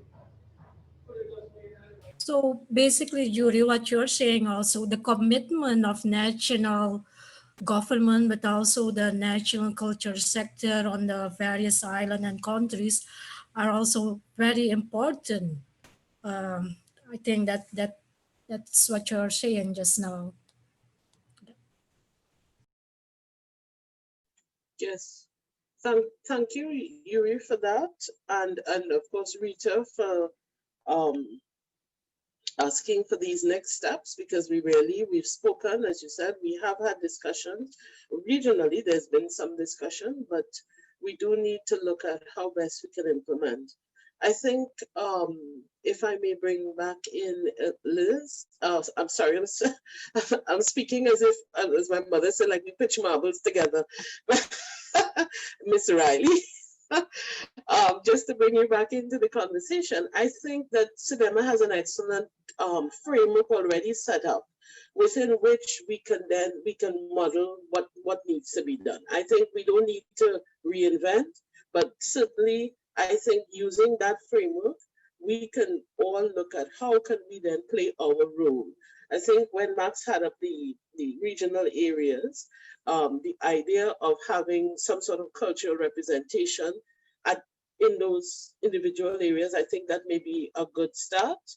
How and who it is and so on, I guess that could be part of the discussion on how it works out. But what do you think? But we did pitch marbles. Did you forget? And seriously. Okay, so thanks very much for the question. And it's an important question because the discussions I think we've been having so far have been very embryonic and project-based. And it is important that we now translate it into an approach which is more strategic and designed at the programmatic level. I do agree with Avril that there are already existing entry points. I do think, though, that there is a need for a consultative process with respect to a further detailing of what the roadmap looks like. So coming out of the workshop that we had in March in Barbados, what is very clear is that there are multiple areas from which we need to attack this issue. So if we look back at the recommendation slide, there were 9 areas that were mapped out there. But you would notice that they're very varied. So there are those that look at the matters of having the appropriate enabling environment, those that are looking at including matters of governance. And I think this is one of the critical issues, I think, because what we clearly saw coming out of the March workshop is that there is not that connection and the conversation and dialogue happening at the national level between our cultural practitioners and the disaster risk managers. And in fact, we took some steps in that direction, which I'll mention in just a moment. But there are also elements emerging from the workshop related to capacity building. Advocacy will be a big piece of this, because what we're doing is really, and forgive the pun, looking at a bit of a cultural change in terms of how we operate, because there is clearly a silo effect here based on what we saw coming out from the discussions in the workshop. And that's okay, because we've recognized it. And once you recognize it, then you can begin to treat the matter. So I do think there's a need for, just to circle back and close that, further interfacing and collaboration between our disaster risk managers and our cultural practitioners, and to have a more detailed articulation of what the various elements of that roadmap will look like. But also importantly, prioritization, because the workshop was instructive because it brought out the whole, as the Bayesians say, a whole wash pan of areas that need treatment. But certainly there are some that are more important than others. There are some that are critical paths to be able to achieve others. And that type of distillation of the information is now what is required, and that has to be done collaboratively. With respect to the entry points, now, at the regional level, our strategy on comprehensive disaster management already makes space for conversations on sectoral discussions around disaster risks. So you saw in the third area of the CDM strategy where it talked about sector mainstreaming. So the space is already there in terms of where we can root the conversation for sustainability. At the national level, there is also, I would say, already an entry point for the conversations. And SEDIMA has a role to play with that national level conversation because the countries do what we call, develop what we call country work programs. And what the country work programs are about, they are intended to be a space for structured dialogue at the national level on how you push the resilience conversation forward. And they're coordinated, yes, by national disaster offices, but very importantly, they engage with the diverse range of stakeholders at the national level, including sector stakeholders. And coming out of the discussions with UNESCO, Yuri and the team at UNESCO, we had a few of the country work program conversations ongoing, and in fact, some are still ongoing. And we reaped some success, for example, with the Barbados country work program. In fact, they were in the process of finalizing when we had the workshop, you know, and it was such an eye-opener for me that I had, in fact, a direct conversation with the disaster coordinator in Barbados on the matter. And the result of that is, in fact, she engaged with the culture sector practitioners in Barbados. I know there's an element of the country work program that speaks to the disaster office working in a concrete way with the culture sector, and it's now squarely within a programmatic context. So there are avenues for entry, and as we go through the process of providing that technical support to our states in the country work program development, it is our commitment to put this on the table. Now, what I can say though, is that the final determination as to how the conversation will go would not lie in SEDIMA's hands.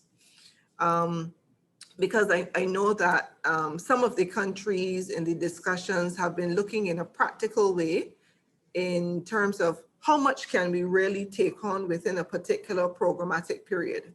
And therefore decisions have to be made as to how many sectors do we try to engage, you know, to what extent can we engage them, etc.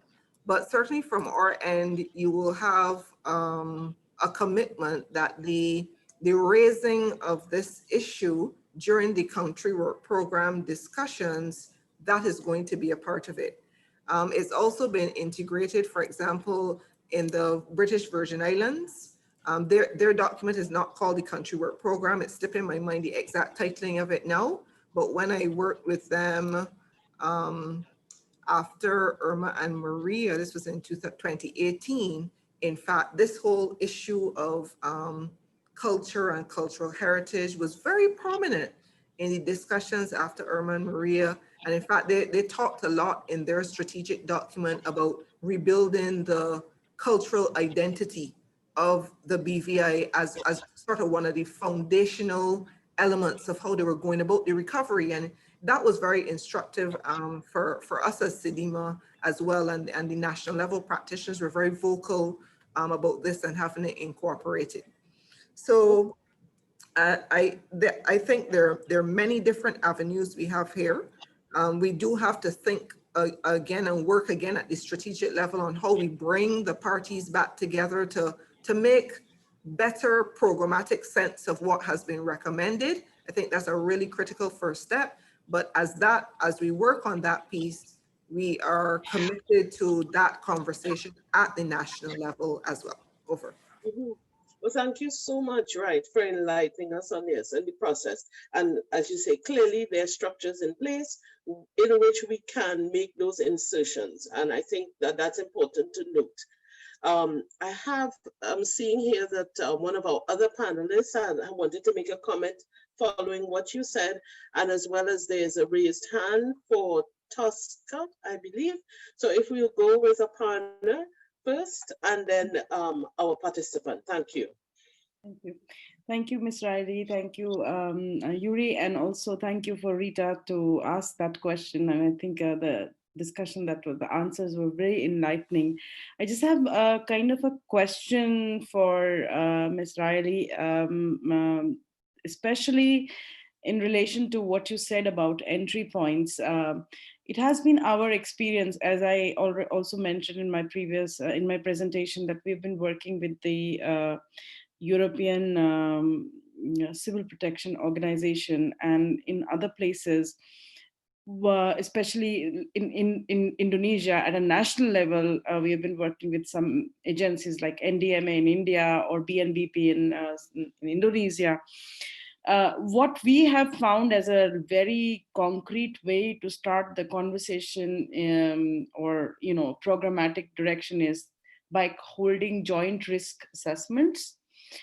Because I think risk assessments, I don't know now whether SEDEMA or some other agencies carry out these risk assessments, but often, for example, in the wake of this recent accident in Beirut, where the risk was coming from outside, the hazard was outside, and the cultural institutions suffered. That was just one classic example, but there are other ways in which where cultural heritage institutions carry out their own risk assessment, but they do not have the wider view of the city or the municipality. So that could be one way to start the conversation in the country work programs, or do you think that is not possible for the region? And then the other aspect could be like joint training, like doing some trainings or simulations together. Like we've had some similar kind of a simulation online just now in Estonia. So what do you think about such initiatives? I think the initiatives are very practical, and I fully support the direction that you're speaking to. And I do think, because in many states this is a new partnership that we're talking about building, we have to start with baby steps, small steps that demonstrate the success of how we can work together, and then we can move to bigger things.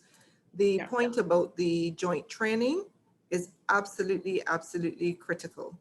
And this is a part of the reason why we were looking at having the joint workshops at the national level, because at least in this region, well, let me speak for SEDEMA participating states. I shouldn't say the whole region, because we have only 19 and there are plenty other Caribbean states.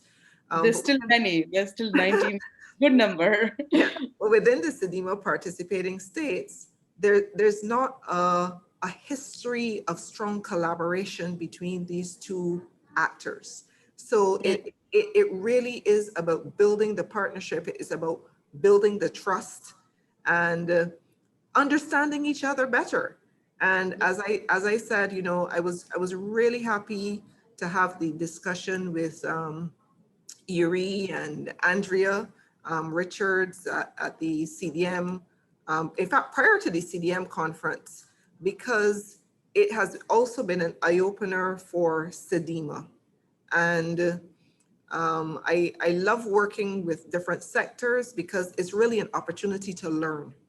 And the more we talk, the better we understand each other, and the better we understand how we can support each other on this journey. So I thank you for sharing those experiences. Very much appreciated. Over. Thank you so much for having somebody like you in place and making sure that this conversation would go further. So thank you very much.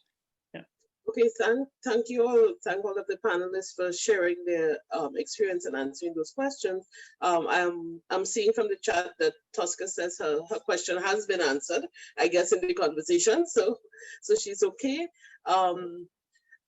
of course, I know we have been talking about these things, and I'm saying we, meaning all of these stakeholders, but having this discussion now, and why, of course, we have our participants, I really want to encourage you to give your contribution, to mention any issues that you're seeing or ways that you are seeing that these collaborations can happen. I want to say again the point that was raised by, there was a comment there about a regional corporation. And so I go back to what Elizabeth said about the getting it started at the national level.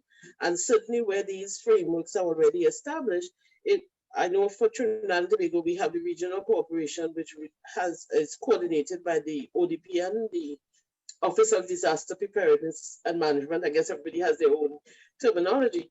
And so then, if even, as you say, small step, if even within our environment and us as participants here, as heritage practitioners, people who have taken part in the first aid training, we then make sure coming out of this, we reach out to our local level and start that conversation at that level. While, as these plans are going on regionally, nationally, and so on, even at our level, I think we can initiate that. And it did come out from some of our other participants earlier in the training that some of them have already done that, where they've reached out to their disaster response person, to disaster risk management in their local environment, and have already started building those relationships. So they are aware of what heritage institutions are in their areas and what their, what the value of those collections are. And so they already have started the relationship. So I think even if at anything,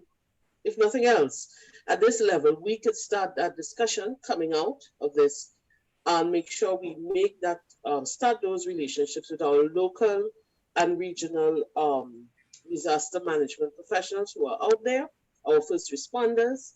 I think in one of the presentations, Samuel was talking about having, so that they're aware of the map of where all these heritage institutions are. What are their collections? What are the values of these things? So all of that has been discussed. I think we could at least start there. And as you said, we do have to continue working at the strategic level and to ensure that there will be ongoing and sustainable management of this. But definitely, I think as practitioners, we also have our role to play and make sure that we build those relationships from the ground up, and with the help and support of the communities. Yeah, so that's just my comment.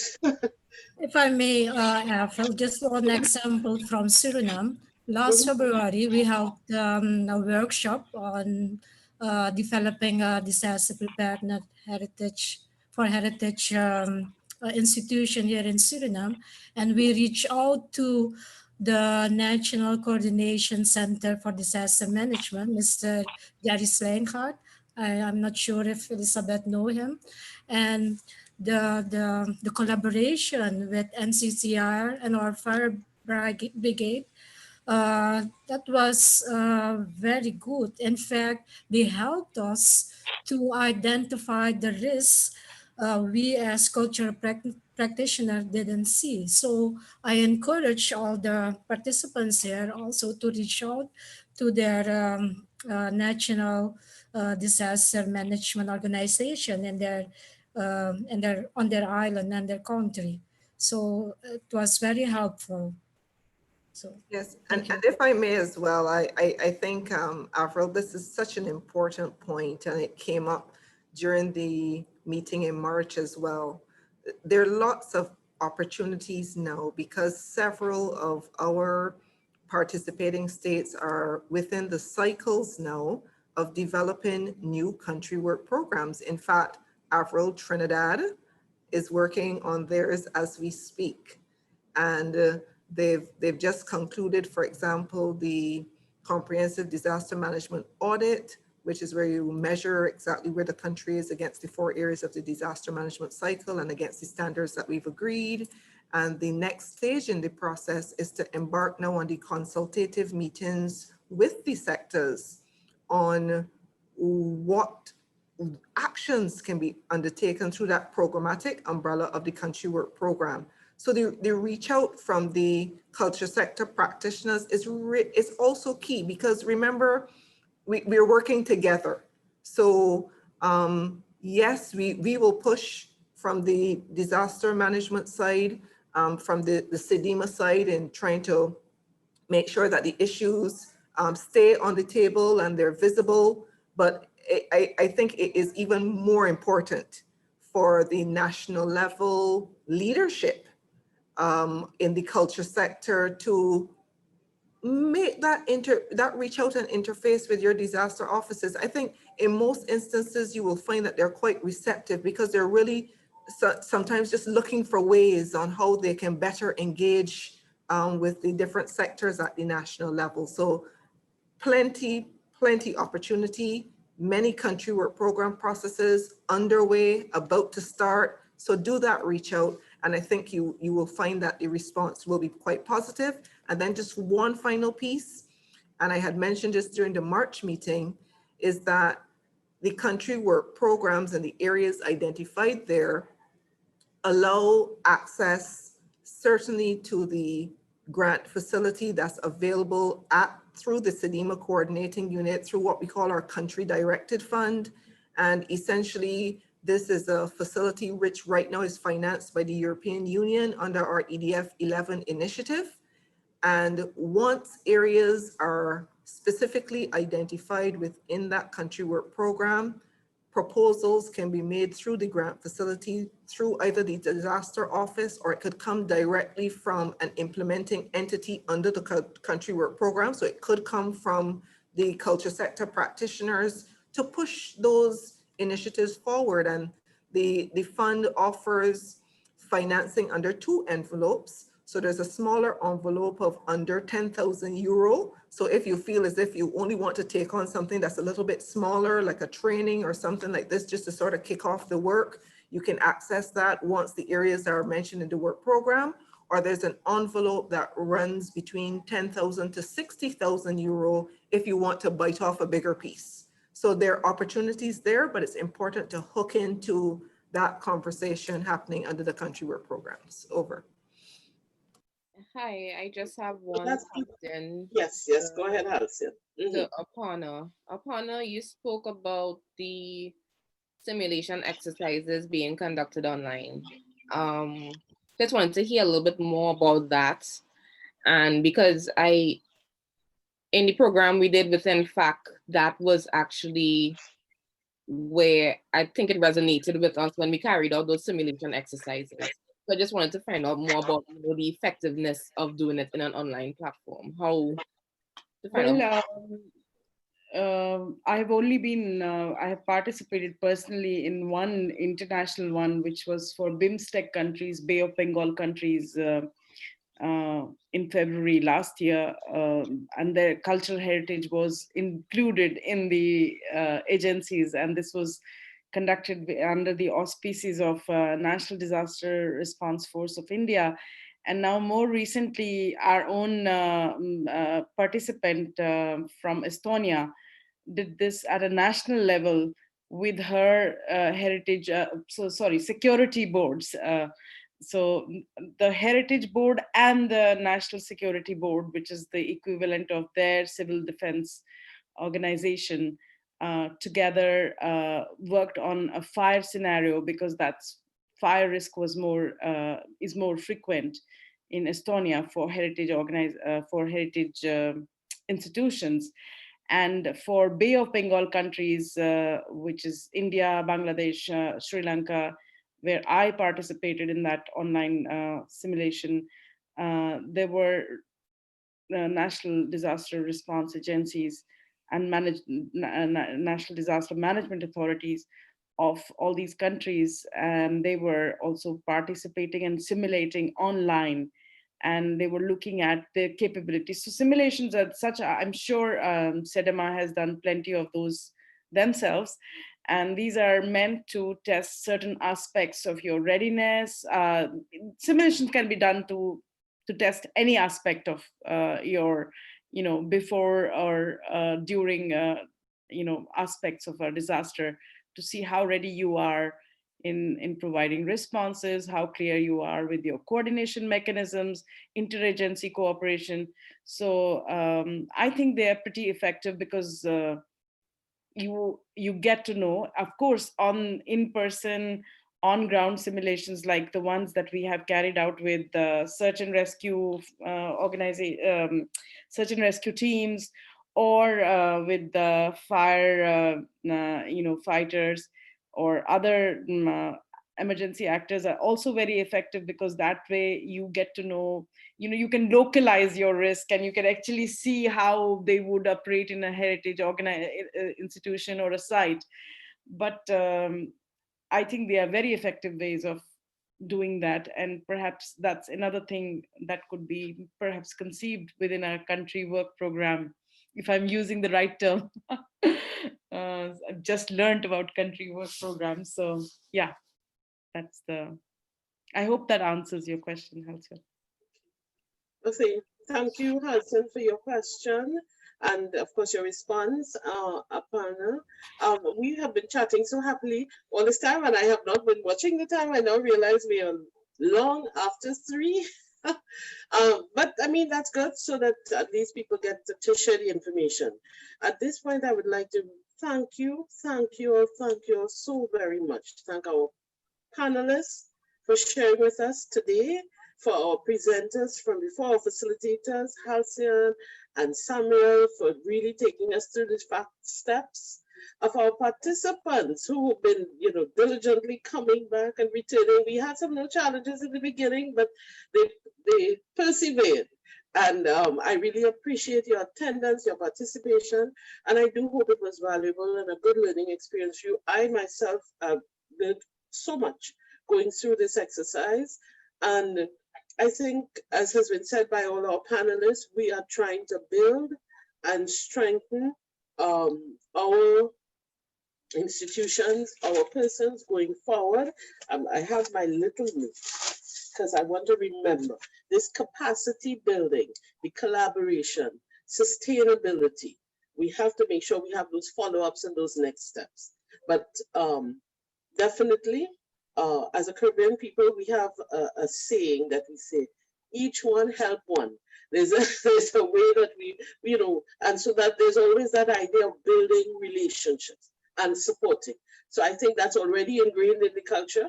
And so I believe that we really have started something here, and I do hope that we can continue and maintain that. I appreciate your suggestions to get in on those country plans. I think all of us as cultural practitioners need to take up that mantle and make sure we establish those relationships with our colleagues in the disaster management area and move on that immediately. At least we have those next steps. So thanks again to everyone. I just want to point out before we end that we will be sending out a survey to you, all our participants, even our presenters as well. And we're looking forward to your comments and on how things went, but more importantly, how can we go forward? Your suggestions of what are your real needs, especially as we talked about training, we talked about ways to intervene, and so on. We really would like to hear your voices on what are the next steps that you're looking for, so that we can, of course, serve your needs to help each other. So please do look out for that, and we look forward to your response in those areas. And of course, the Google Drive will be populated with all the information that we had during this session, and so you can take your time and go through the materials. So I think that's all I have for now, and thanks very much, and everyone do keep safe during these very difficult times. Take care, and thank you. Thank you. Okay.